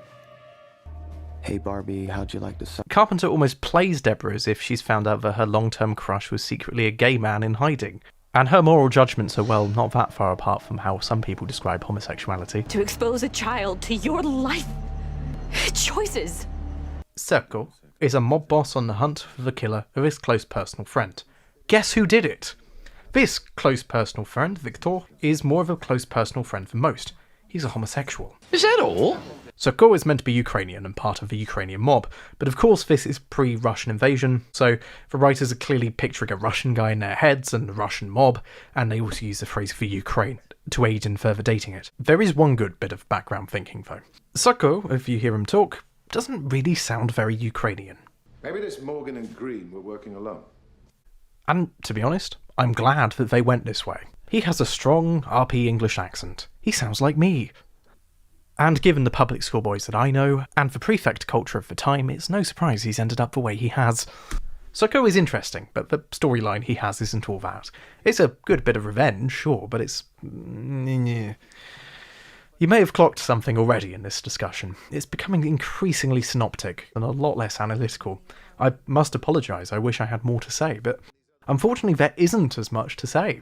The show has always been fairly literal, and what you see is what you get. But it's not all bad. And again, Ray Stevenson does a very good job of portraying Isao Soko. There is, of course, broader intrigue as the department investigates the mob doings. Inevitably, Quinn is roped in ways too boring to dwell on. Suffice it to say, Quinn handles it the way Quinn does best. The compelling thread, however, in this season is the slow piecing together of Dokes' innocence. Do you remember Dokes? He was that guy who got all blowed up a few seasons ago. Well, after several seasons of being in a room doing nothing, LaGuerta has been promoted to being an integral part of the story. She's finally starting to piece some things together about Dokes. You see, when Dexter was killing off that religious guy at the end of the last series, and Deb found him, he left behind a bloodslide in the confusion. Guess who found it? Eventually, with the help of Captain Tom and some digging, she starts to put it all together. And I must say, I really like how this is handled structurally. And this is really Lauren Velez, who plays LaGuerta's, time to shine. This is her best performance in the entire run. It's because she's given something to do. It is the closest that Dexter as a television programme gets to having a parallel plot that is of equal weight and importance to whatever intrigue encounters and encumbers Dexter. This is in no small part helped by the fact that the Dexter intrigue for this season, largely, is bollocks. The one thing I would say, though, is that this is a long time coming and it could have happened way sooner. LaGuerta was a very one-note character for a while. She was very much just one sentence of, I'm corrupt and self-serving, look at how self-serving and corrupt I am. That's boring. And to think, you could have been tapping into all of this. If there is a problem, it's that it's encumbered by a lot of crap, a lot of other storylines that don't really go anywhere or aren't very interesting. But at least we have this. We have something to savour. This LaGuerta story is an incredible slow burn, especially by Dexter's standards. We see incremental parts of Maria's Dexter puzzle being solved episode by episode, and it's a puzzle that rewards you for paying attention to stuff, 5 years ago at this point. It only really comes together at the very tail end of the series, but it actually works. I like it. I like how they went through this. Until it ends, but we'll get to that. The one thing that could have been explored better is Captain Tom's involvement. He doesn't really like LaGuerta and is begrudgingly working with her, but if the show was written better, I would assume that he may know more than he's letting on. After all, he does let Dexter know that she's investigating him. Could it be that he knows more than he lets on? Does he know about the Dark Passenger and how Dexter was born in blood? It's entirely possible, but I just know that if he did know, the show wouldn't let you forget it. This could have easily gone on for a series or two. This is how they should have handled Dokes the first time round. I'm just glad that they're finally doing it. But, like all things, it must finally come to an end. Eventually, LaGuerta knows too much. She's able to corner Deb on some things that she did to aid Dexter when she discovered him killing that religious guy. She tries to manhandle and arrest Dexter, very similarly to how Dokes did it. She tries to entrap Dexter using something involving his mum. Dokes also did that. Like I say, there's some good mirroring here. Eventually, it culminates in Deb being left in a standoff. She either has the choice of killing LaGuerta, saving someone who is innocent from her brother Dexter, or killing Dexter. And it's at this point that Deborah remembers that Showtime has commissioned them for another series. Of course, we have a few other threads to wrap up as well, and actually a whole subplot I haven't mentioned because it's boring. Dexter's most famous recurring character, of course, is writing itself into a corner. That's her full name, by the way. With no more Rita, or Lila, or Lumen, in Dexter's life, he needs someone new to tether himself onto. And that someone is Hannah McKay. Boring. Just boring. There's nothing really to say. And frankly, it is recycling at its worst. Nothing original happens with her, and as a result, it is phenomenally boring. I could make a list. Also evil, also kills people, boring family, blonde. Look, if you just wanted Julie Benz or Julia Stiles back, you could just have a flashback like you do of every other character. Why do we waste time doing this? Why tread water? Why? One thing that the last series did actually do well is proving that Dexter doesn't need a love interest to look like he fits in. He can just be a widow. That's socially acceptable.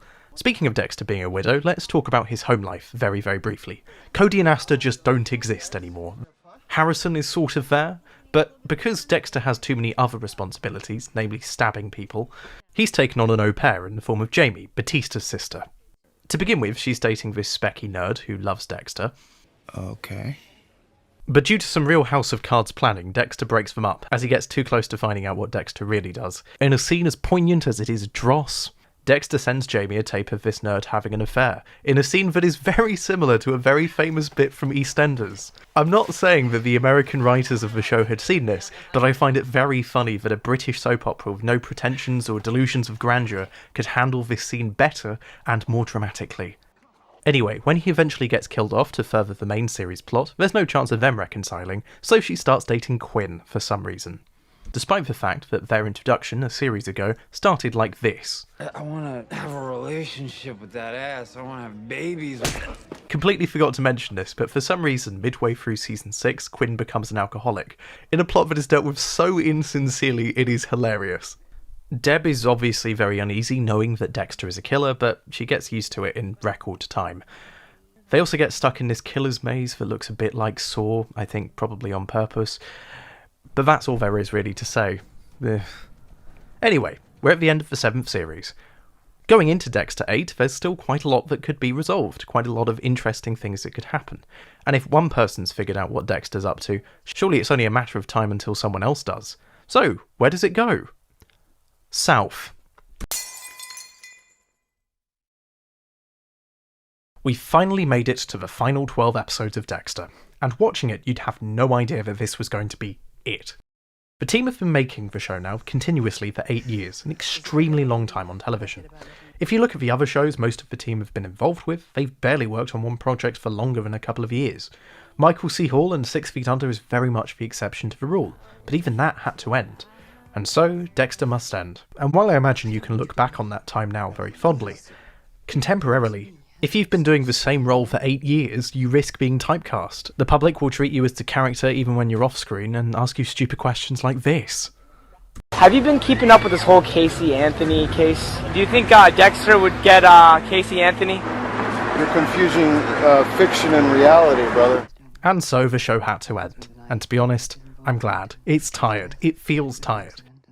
LaGuerta may be the death hanging over this series, at least to begin with, but I would argue the biggest death of them all is Miami, the setting. Now, every season has felt progressively less Miami, less Cubano, less fun, to be honest. Remember, at the very beginning of Dexter, the intention was to film it on location. Unfortunately, due to the weather, it could never actually happen, and every other series was mainly shot in Hollywood. And while some shows make it work, unfortunately, Dexter doesn't really try. By the end, they were giving up on filming exterior shots altogether, doing everything indoors for this cramped, crap look. I heard Vince Gilligan, creator of Breaking Bad, once describe setting as a character. He is completely right. It is. The place in which the action of the story happens is as much a character as any other, in my opinion. Would Twin Peaks work the same way if it was set in Mulholland Drive? Would Mulholland Drive work in the same way if it was set somewhere else? No. No, it wouldn't. While it was an accident that Breaking Bad ended up being filmed in Albuquerque, it ended up serving and reinforcing the story it told. Albuquerque is a city grafted onto an actively hostile environment. It's a harsh desert that looks like another world, another planet. I mean, how could that possibly relate to a teacher entering the meth business? Every week on The Sopranos, you see Tony driving away from New York and into New Jersey. It is possibly the least subtle thing in The Sopranos. It is hammering home that this is not New York, this is not The Godfather, this is not Goodfellas. This is its own world with its own rules that lives in the constant shadow of something much more powerful. Dexter just doesn't have that tied to location anymore. It's just, it could be anywhere. I think it's very telling that one episode a few seasons ago involves Dexter travelling over 1,000 miles to go somewhere that looks exactly the same. So the setting's dying, LaGuerta's dead, Dokes is dead, Rita's dead, everyone's dead, except Deb. For now. The show has taken a weird cinematic tilt. Gone is the early HDTV look, we're now looking at the cheap filmic era of television. The colour grading, of course, has always been a slightly mixed bag, but some scenes in this series just really take the piss. It's hard to believe it's the same show, it just looks wrong, and also not very good. The biggest problem is that it goes against the established visual language of the show without really saying anything. The bar scene, teal and orange. Dexter's laboratory, teal and orange. Dexter's shirt while he's in the office, teal. The sunlight, piercingly orange. It doesn't look like Dexter. It now looks like a cheap horror film. I mentioned Saw at the beginning. It's like the last few Saw films. Putting a showrunner's hat on for a moment, the plot for Season 8 would have been way better if LaGuerta wasn't killed just yet. It would have been great for the net to fall as LaGuerta and Matthews are forced to continue to work together, with Dexter just that one step ahead of them. Maybe mirroring some of Dexter's own struggles trying to find people like the ice truck killer. It could have been resolved well, like any of the deaths in Breaking Bad. They all get resolved nicely and neatly. They're allowed to breathe. It's not just the last 5 minutes of the episode. Going back to what I was saying about Setting being a character, the Superlab gets significantly more of a send-off than any character in Dexter really truly does. Dexter never really seems to get that. It's always like, oh, we have to do it as a cliffhanger. No, do it a little bit before the cliffhanger. Then you've got time to resolve it, then you've got time to think, pace it, make it more impactful. Is really telling that while the show is desperate to try and get away from the traditional structure of a Murder of the Week format, it really feels the need to go back to traditional TV cliffhangers. So much for being a groundbreaking serial drama, eh, Dexter? LaGuerta's investigation was the most interesting thing about the last series, and it would have been great to keep this going for just a little bit longer. That conclusion would have worked way better to end the entire series. There's still time for Maria to build the case, and if it was indeed the final Dexter to have ever Dextered, it would have made the choice Deb makes an actual one. Imagine if the show actually ended like this. What if she shoots a gun and then it just cuts to black? I hope my check's in the mail, Showtime. Because we know that it's not the final Dexter, we know what choice she's going to make. If this happened at the tail end, it would have been so much better. That being said, we're blessed with the Maria LaGuerta Memorial Bench. What a funny legacy to leave. The writing of the supporting cast has really deteriorated. Masuk and Angel barely exist, and all they do is just exposition each other off. Jamie, Angel's sister, exists solely to storm out of rooms. Jamie storms out on Batista, she storms out on Quinn, she storms out on Dexter. There's not a single character that she doesn't storm out on, except maybe the baby, when they remember it exists. One interesting season subplot is seeing Batista be ingratiated upstairs in the system. Without Maria bending the knee constantly as Lieutenant or Deb, Angel has to do it himself. He has to balance the powers that be with a fresh out of retirement Captain Tom. Deb has retired from the police force after after what happened in the last series, and is now working as a private investigator, specifically investigating how much coke fits on this key. By this point in the series, Dexter spends very little time with Harrison, his son. A lot of this is because it's probably boring to write too many scenes of Dexter bonding with kids again. He has done it already. Masuka's given a daughter who also storms out of rooms. Probably for the best, it's not like she's going to have award-winning dialogue. And there's some other stuff, probably. Oh, Hannah turns back up again. But we'll get there. We've got a big baddie after all. Or baddies, plural. But not good baddies. Bad baddies. Dexter's final series has not one, but 3 separate, overarching murderers that don't have enough character to fill one character, let alone 3. First up, you have the Brain Surgeon, possibly the worst of all of the mainstay murderers. The Brain Surgeon is a killer that kills people, cuts out a part of their brain, and leaves a lobotomized corpse for people to find. Lovely. Again, it's an excuse for the effects department to make grisly models, and bully for them. It's just dull to watch. There's no real intrigue and you don't really care very much. In this series, we're introduced to the brand new, never-before-mentioned character of Dr. Vogel. Introduced by Tom as an old friend of Miami Metro, she takes an immediate interest in the brain surgeon murderers. This eventually gives way to her real intentions though. She's here to check in on good old Dexter Morgan, because once upon a time, she, with the help of Harry, developed the code. That's right.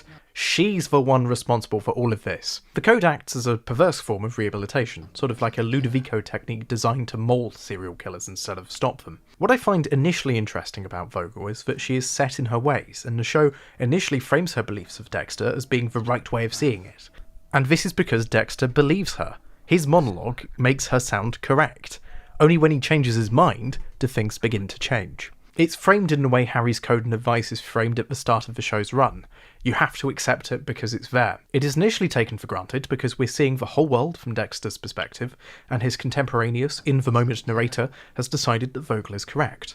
She's right to label him as a psychopath, because Dexter believes it. He believes it, ultimately, because Harry believed it, and Harry nurtured him through developing the code. This all becomes undone, however, when her selfish and difficult messages are shown up close, like her clandestine recording of patients.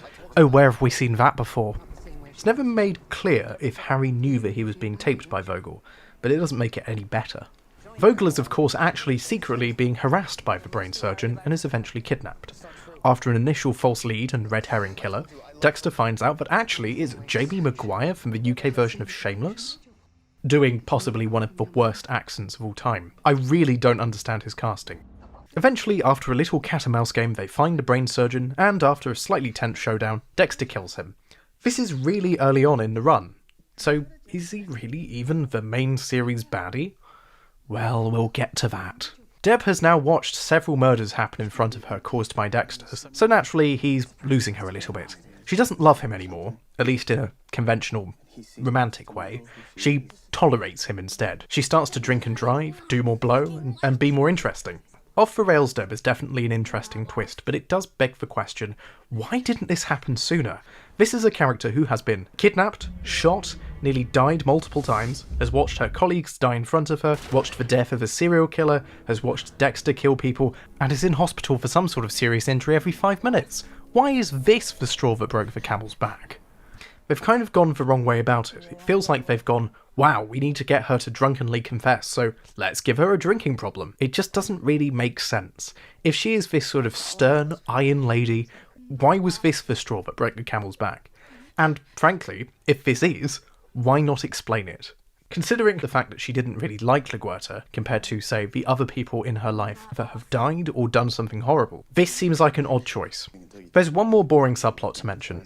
Dexter needs a new friend and apprentice. So far, he's taken on a friend he can kill with. That ended miserably. He took on an apprentice in Lumen, which ended miserably, for him.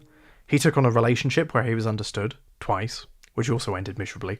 He collaborated with his sister, which ended miserably. So why on earth would someone with the wherewithal to keep people out of his private life seem compelled to do it again? Zach Hamilton is a teenage serial killer. He murders prostitutes, like Dexter's brother. He kills women his dad is having an affair with, sort of similarly to how Dexter kills animals that his mum doesn't like, as established in the pilot. It's these qualities that draw Zach into Dexter's dangerous orbit, and Vogel's.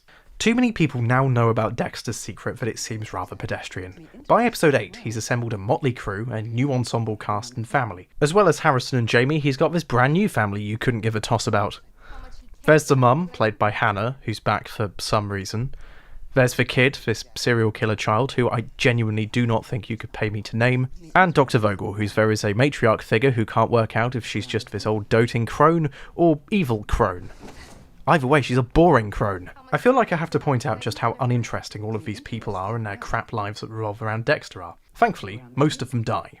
Hannah's relationship and the purity and intimacy of whatever is demonstrated by the sheer sex of their sex scenes, with sexy sex in it, where they sex each other until they stop. This is not interesting. You're not telling us anything you don't know already. But of course, this has to come to an end. Dexter eventually finds Zach dead in his house. He's been brainstemmed too. So Jamie Maguire didn't do it, it was someone else, and the surgeon is still alive. So that means we're going to have to invent a new baddie 3 episodes before the show ends for good. Great, fine, I mean the other ideas you've had aren't that good. Maybe they can throw the dice and find someone good. Episode 9 starts with a heart-to-heart between Dexter and Vogel. As we've discussed, great actors can save crap dialogue, but there's a limit. It's the worst kind of bad, it's bland. You can tell that I'm not enjoying writing this bit, it's because it's just dull. I genuinely do not understand how anyone managed to make their way through this. I'm surprised they're not falling asleep as they're doing the scenes. This scene in particular, at the start of episode 9, is possibly one of the worst bits of drama in this dramatic show. It's just needless, endless exposition. Backstory for a new character that will uproot everything that we're meant to care about, and it's pretty much a Wikipedia synopsis of the character. But to call it synoptic would be misleading because it goes on forever. It is a needlessly long scene. At one point, Dr. Vogel starts talking about the Mama Cass song, Make Your Own Kind of Music, and the way she describes it makes it sound like she's never heard of music before, let alone that song. Do you know it? Yes, of course. I used to play it all the time. Still do. It was just a pleasant song. This conversation happens at around 15 minutes into this 55-minute long episode. This is a long episode of Dexter, by the way. From this point, we have exactly 200 minutes left of Dexter. That's it. No more scenes. No more seasons, just this, and a cut to black. How do we wrap up 8 years of television and have a payoff? 200 minutes of Dexter remain. It turns out that Vogel has another son, and it's this guy who was dating someone who Dexter almost dated and then killed them. I didn't mention it before because you'd forget about it. It blindsides you in the same way that I'm blindsiding you now. Dexter then uses this ridiculous face match software to find this out for himself. Here, the chase is on, but there's a problem. Dexter still has to prove that Saxon is the brain surgeon. Hannah is on the run from the police, and Dexter decides to stash her at Deb's. After a frank conversation between the three, they agree to let her stay. Hannah is obsessed with the idea of packing up and moving to Argentina, and Dexter is ambivalent and decides to go along with it. I feel like part of him has realised there's an endless supply of Nazi granddads in Argentina who won't fight back. Deb's boss as a PI is annoyed at Deb because she's not PIing very hard, but that's okay. Deb's going to quit and rejoin the police force anyway. Her character arc is done, Quinn is sad and boring, but at least he's somehow mystifyingly with Jamie. For now. Hannah and Deb get on better now that they live together, and then Dexter drugs Vogel. And just to remind you that Saxon is the bad guy, the really bad one, for reals this time, he plays that Mama Cass song that Vogel pretended to recognise. I can't confirm this because I have no access to the Season 8 scripts, but I'm pretty sure that this song was chosen in post-production. He plays the song over and over again because he's really, really evil. Dexter follows him, but then he gets the jump. Vogel is mad about the drugging, shockingly, and sends Dexter away.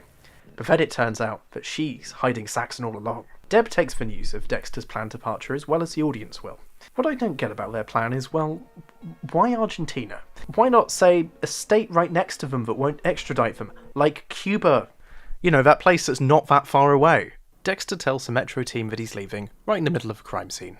Which is quintessentially Dexter. I like this. Batista and Dexter even have a conversation, again, for the first time in seemingly years now.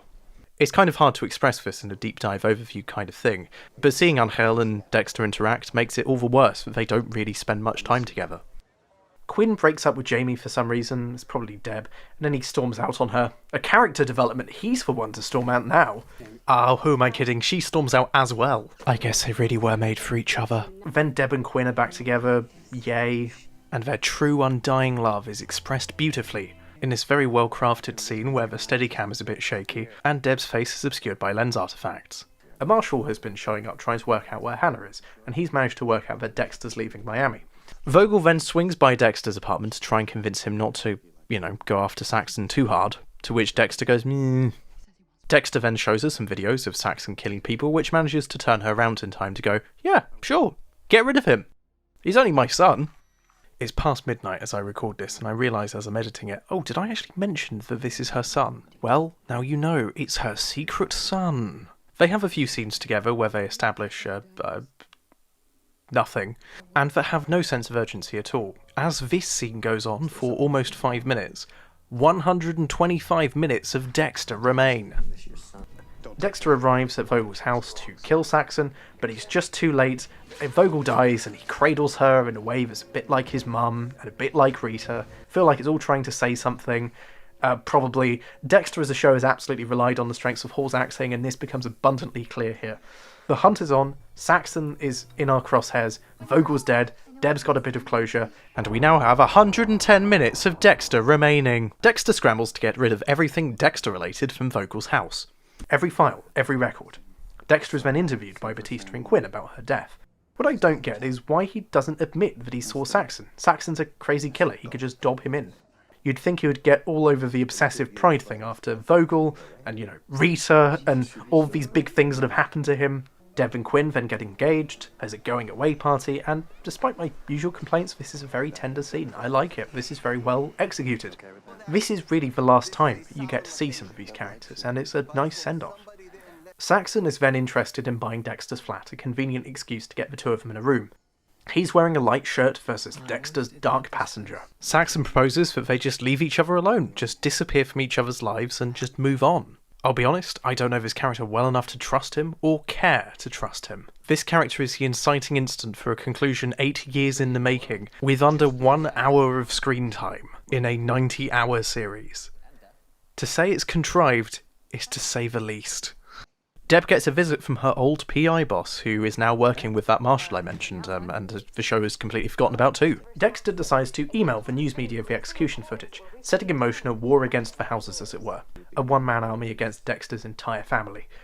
All the risk of eliminating Dexter's nearest and dearest just to catch Saxon, this person we don't really care about. It really feels like no one has learned anything from Trinity, especially Dexter. In fact, it would be slightly less stupid if they somehow resurrected Trinity or Brian or literally any of the old baddies just to give him a final face-off. What if Doak secretly survived all these years? That would actually have some stakes, that might have some weight. Even if it was dumb, it would still be more interesting than this. It could be interesting, it's just not very well explored, and we've known Saxon for 4 episodes at best, and most of those he's not really in it. Deb tries to have one final meal with Dexter before he leaves, but Dexter is trying to lure Saxon into the apartment. However, Deb is adamant that they spend time together, and they have a final steak and a real heart-to-heart. And you know what? It's good. It's a good scene. I know it may come across as if I hate this programme and I hate everything about it, but the reality is I'm frustrated about it, which makes it even worse. But there are occasionally scenes that are well-crafted, well-composed, and brilliant. Hall and Carpenter have pushed these characters as far as they can. This feels like a real victory lap performance. They've been through 8 years of television together, and it's nice to see them together for one last final hurrah. This is nice. This is well handled. It's well directed. It looks nice. It's a sweet scene. Of course, he's waiting for Saxon to show up, but, well, Deb knows. She can help. And so she does. Then Dexter gets him into the kill room, and I guess that wraps everything up. 70 minutes of Dexter remain. Dexter then decides, for some bizarre reason, not to kill him, instead letting him be arrested by Deb. She then gives a little monologue about how great it is that she gets to capture him and Dexter doesn't kill him, etc. But the whole time you're distracted by the thought that he's still there, he's still alive, come on! Dexter's got a plane to catch and you've got a man to arrest, just hurry up! I mean, what's he going to do, shoot you? Oh no. In that time, Saxon has now woken up and shot Deb. She is on death's door. All of this happens as Dexter prepares to leave for Argentina. 55 minutes of Dexter remain. Going into the final 55 minutes, my main thought was, well, at least it's bright and colourful still. It could be grey and miserable. That's something at least. Dexter has some drama at the airport and has to outwit Elway. It serves as a bit of levity and it's no bad thing. It's just, well, Deb is on death's door. And even though she's close to dying, she's still calling everyone a fucking asshole. There's now this interesting contrast between the bright colours of Dexter's world and the faded dinginess of Deb's dying days. Quinn doesn't even look orange anymore. I guess in a way it's trying to say that a world without Dexter is depressing and dingy and sad. Is it sort of saying that without Dexter this world becomes drab and boring? Is that how Dexter chooses to express it because he's a massive narcissist? Yes. Quinn with Deb in this condition actually has a rather tender moment. They have a good scene together. Anyway, Dexter's still at the airport and everything's still bright and colourful inside. Let's go out! Oh, no. It's all dark and dingy too. The world is falling apart. Now going into this, I did know Deb would end up getting shot at the end. What I was expecting was something different though. I was expecting a, well, not to spoil the ending of The Sopranos, but a sort of Silvio-style ending. A comatose Deb and an emotionally comatose Dexter. What we get is something slightly different, and I think it's better for it. Showtime apparently wouldn't let them kill off Dexter, so they felt like they had to do something big. Personally, if I had to kill off someone for shock value, it would have been Batista. Or maybe we have a successful recycling of the poisoning. Maybe lots of smaller deaths. Deb has been through 8 series of misery, dread, fear, almost all of it caused by her brother. And no payoff, no redemption, just death? So brutal it's almost Russian. Oh, and there's a storm. A big hurricane that will end the world, probably. Actually, showing stormy weather would be too expensive, so instead they use this horrifically awful day-for-night filter. Hannah and Harrison are ready to head off all the way to Argentina. They're still being chased by the Marshal and Deb's old boss. But it'll be fine, probably. You don't really care, do you? 34 minutes of Dexter are left, and we still have a Deb on the rocks, Harrison and Hannah are on the run, Elway is still after them, Saxon is on the loose, and despite hours of build-up to this point, seemingly no one has worked out Dexter's crimes or bothered to cotton on. Oh yeah, forgot to mention, Dexter's still at large, he's still killing people. Harrison and Dexter have one little scene together. It's such an unemotional goodbye though. It's just kind of boring. 30 minutes of Dexter remains. Saxon has taken a veterinarian hostage, and he forces him to drive all the way to the hospital. He inches closer to Deb's hospital room, but thankfully he's stopped by the police department. Oh, well, that's dealt with then. Then Dexter opens the door to go and see Deborah in her ward, but she's not there. Deborah, off-screen, has been rushed to the ICU. She's not breathing. Quinn and Dexter are there as the news is dropped. Deborah has had a major stroke and she is now on death's door. She is brain dead. In the last 26 minutes of the show, despite everything, Dexter manages to extract a career-best performance out of Quinn. He actually pulls it off. I knew this was hacky, but still Quinn and Dexter in this moment really got me. Even Rita's death didn't get me like this. And this is all in the so-called dreadful, unwatchable finale. Once again, it's that frustrating factor of great performances, great moments, like this scene, being crushed under the weight of rubbish. We then see a few flashbacks of when Harrison was born. I think just so the fans get some moments with the characters we love, where they're happy. Doesn't really serve any purpose other than just to make the fans happy, I guess. But then we cut back to Dexter's present. This is the most intentionally drained the show has ever looked. 19 minutes of Dexter remain. Somehow Elway managed to get onto the coach with Hannah. Hannah manages to get him. At first she offers him some tea that he obviously knows not to drink, but then she stabs him anyway, so it's fine. It's all resolved. Dexter still has a chance to leave for Argentina and let Florida shoot Saxon, but no, we have some redemption that needs to be done. Dexter goes in to do a swab test, which ends in this predictable confrontation. There is a brilliant bit of Dextering going on though, him pretending to be shit scared. No notes, believable setup, I like this.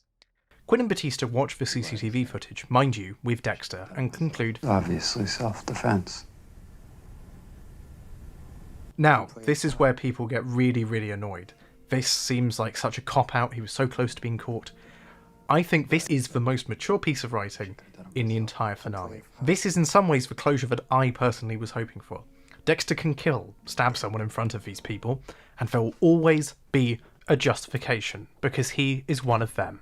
This is closure. I want to compare this to a few other endings. Razornikov in Crime and Punishment is plagued by the guilt of the murders throughout the story, and the crime does eventually catch up with him. There is a strong moral framework and arc.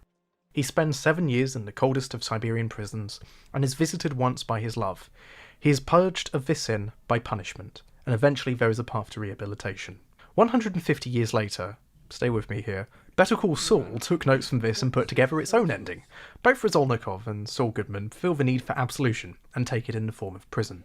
Goodman argues his way out of lenient punishment only to feel the majesty of guilt. His culpability in the death and destruction of so many has rotted the soul of Saul's host. The final ending of the show is cathartic, earned, and justified. Going in the opposite direction, Jean-Paul Sartre's play, No Exit, confines its vain and manipulative purgatorial protagonists to limbo forever. They can curse each other, kill each other and themselves, and yet they remain. There is no exit. 45 years later, in the book American Psycho, Bret Easton Ellis ends it in a very similar way, in a direct anticlimax. Life continues. They all meet as if nothing happened. One of Bateman's victims is alive and well on an overseas business trip. Presumably it's Paul Allen, it could be Halberstrom or Bateman or Bryce or whoever. There is no trust. There is no feeling. There is no catharsis. He goes on this extended ramble about identity, but no one really even pays attention. Bateman's fellow businessmen are trapped in a mundane purgatory a la Sartre. The final page of the book is a run-on sentence that ends with the uppercase phrase in all caps, "This is not an exit." The page may have abruptly ended, but their world continues to go on. There is no catharsis, there is no release. This is not an exit. When Dexter read this in character, surely he must have thought, well, this is how my life in the Miami Metro is going to end up. I can do what I want here, and I've always got protection. This is not an exit. I can frame jokes and get away with it for years, and then when one person unravels it, I can win everyone over again. This is not an exit. It can look like I killed my wife, but no one's really ever going to bother investigating it. I'm in Miami Metro. This is not an exit. I can stab someone in front of Quinn and Batista, they can watch the video, and it's still self-defense, because this is not an exit. That would have been some level of conclusion had the show actually bothered to explore it. These are two extremes of a tightrope that Dexter has frankly jumped off. He's not even fallen, he's plunged headfirst into the abyss. It's almost like they're leaning towards a no-exit exit, but unfortunately this is not where it ends. This is not it. Dexter's past, in a conventional sense, never catches up with him meaningfully. There is no great unravelling, he continues to exist in plain sight. Even the things he's been hassled by law enforcement for in this series is his disastrous choice in girlfriends, is not even one of his crimes. A talented writer might be able to make it work, But let's be honest here, the payoff is unbelievably boring. For someone so deeply narcissistic and deeply, deeply concerned with his self-aggrandizing, he is a supporting character in the makings of his own downfall. And this is the character you've spent 8 years learning and growing with, despite his protestations that he can't. Mundanity and a finality would be no bad thing. The Sopranos, Breaking Bad, Saul, both Twin Peaks, all at times have extended sequences that exist to exist. It's not all about closure and finality constantly. In the world of the cuddly murder, a finale is final, but there's always external pressure to leave it open enough. Monk's final episode concludes the background arc of who killed his wife. It keeps the execs happy though, because we can revisit it in 10 years. They didn't kill him off, or make him run off. Which brings us to the actual ending of Dexter, and what really, really winds people up. 6 minutes of Dexter remain. He sees Deb for one last time, just to switch off her life support. His final kill in the series is Deb. But similar to Isaac in the 7th series, he decides to do one last courtesy. He takes Deb's corpse onto the boat and dramatically rides into the eye of the storm. There is no Dexter Morgan without Deborah Morgan. Harrison, Hannah, none of that matters anymore. Dexter has a very brief phone call with Hannah and Harrison, and I must say, the dramatic send-off to Harrison, the driving force of his humanity in the later series, is 30 seconds long and completely forgettable. Dexter's in the ocean, and he prepares to drive his boat into the eye of the storm, killing him off as well. 4 minutes of Dexter remain. In the next shot, a newsreader declares that literally everything is back to normal. Hurricane Laura has passed and everything is going back to normal. If there was ever a line that completely throws you out of anything, it's probably this. Even the shots of Miami are soulless and boring now. Dexter's boat is found with no survivors, Batista finds out, Hannah finds out through the news, and their life is ruined. Hannah now has to work out how to tell Harrison, this child that she barely knows, that he's now an orphan. And then we just leave them and move into the streets of Buenos Aires. Their life is ruined as well. Fade to black. Well, I guess that's a fittingly depressing end to a show all about death, the actual knock-on consequences of it. It's only taken us 8 years to get to that point. 3 minutes of Dexter remain. Fade into a lumber mill, and we focus briefly on a man who's doing some manual labour. We then follow him home. This isn't just a man. This is Dexter Morgan with a beard, in a new house, with a new identity, in a chair, motionless. Fade to black. 1 minute and 7 seconds of Dexter remain. Roll credits. Oh no, no, no, said the internet quietly. Not only is a downbeat worst ending possible. Remember, Showtime wouldn't let the team kill off Dexter. There's still more money to be... there's still more stories to be told. Going back to what I said at the beginning of this season's discussion, imagine if the ending of Season 7 happened here. That would have just had so much more impact. It would have given you closure for things you've been working out for the last 7 years. It would have rewarded your investment as a viewer. Instead, it's all this stuff that barely makes any sense, and is only really conjured up in the last 3 hours of the show. It's just not very good. In that last 200 minutes of Dexter, essentially nothing happens that could have been telegraphed or predicted before the previous seasons, or indeed the previous 7 seasons. It exists in its own vacuum of dross, death and depression. But really, in that 200 minutes, nothing that interesting really happens other than Deb's death. It's all this sort of filler, and at this point, Dexter by numbers. And I think that gets to the root of it. It's frustrating. There have been entire series at this point that have tread water, but to see the entire series wrap up in this way, given how it started, or the ideas that it started with, is just so sad. You know, I haven't really talked about this, but the show gets progressively less Cuban as time goes on. Is that why it really declined in quality? To be honest, actually, yes. Part of that is that it loses its Miami vibe very, very quickly, and it's very sad. That's something that made it original and unique and fun. There's nothing fun about the ending of Dexter. It's a mess of great performances, odd direction, and a desperate cry for help from the writer's room. Oh dear. When I finish a series, I always go back and watch the first episode to see if there's any through line or closure or some deeper meaning that I could get from it. The one through line I did get is that there were always ropey moments throughout the show. It was never perfect. No pilot is, obviously, but then I went back and watched bits of the first series again, and even then there were big structural problems from the beginning. Things are always boring in Dexter. There's time to kill. Dexter is not one of the great post-Sopranos American dramas, like Breaking Bad or 6 Feet Under. In a way, it's closer to the primordial Oz, with which it shares a large part of its cast. Actually, the more I think about it, Oz is very similar to Dexter. Lots of extremely talented actors working with pretty wonky scripts. The only difference between the two is that Oz is genuinely shocking and actually raises some interesting points. I don't think Dexter has much to say that hasn't already been said by other works on anti-heroes. Which, on its own, isn't necessarily a bad thing. I don't think that shows should constantly have to qualify themselves. But it does sort of talk to what people expect from the show. Dexter as a show is aggressively okay. It's fine. Sort of like a deranged serial killer, it wears the skin of other TV shows at times. It's a jumped-up CW drama, a la Smallville or Supernatural, that can say fuck. It's a brooding, cerebral exploration of an anti-hero that wants you to believe that he's the victim. Except there's about 500 different novels and TV shows that explore this same presence better. It's not a masterclass in television writing and direction each week. It's not even at times interesting. When it works, to many people, it's comforting, cuddly, and familiar. When it tries too hard to lapse out of its cuddly established territory, it misses the mark and angers its audience. When it tries to do something different, it feels insincere. Dexter is and was loved by a very devoted fan group who love the characters, even if the show doesn't really love them as much. Batista, Dokes, and Masuka, yes, even Deb, are sometimes interesting to watch. I think the idea of them, however, is much more interesting than the execution, which is kind of what happens to all fan groups. They latch on to the ideas of characters and make up better scenarios in their head. And ultimately, this is kind of why it was inconclusive. Showtime kept the character alive because they knew there was demand for an audience that would lap up a spin-off film or a special, something to trade on in the future.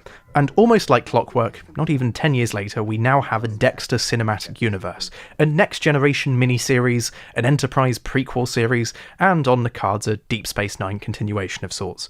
I'll watch them, probably, one day. For money. Patreon.com/Byron Lewis. You said that. I disagree with the notion that there's a bad half and a good half. I think it's measured in good and bad, and I think it's a constant up and down. There are peaks, and there are troughs. If you're going to watch it, you must accept that.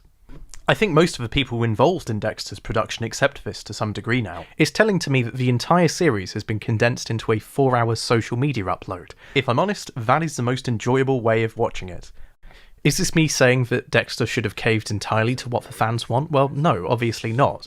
It does speak to a broader problem with the show. It is confused. It can never really make up its mind about what it is. Was Dexter ever good? Well, yes, it was, in some ways. And did it ever get that bad? Yes, it did.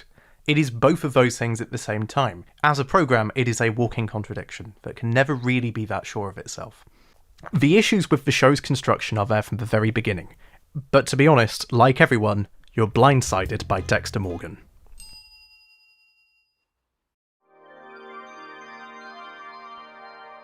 Thank you for being patient with me as I construct this very, very, very, very long video. If you enjoyed it, please head over to patreon.com/Byron Lewis to support more videos like this one. And of course, show this to your friends, subscribe, like, comment. I really want to hear what you have to say. Thank you very much, and good night. Thank you very much, and good night. Thank you very much, and good night. Thank you very much, and good night.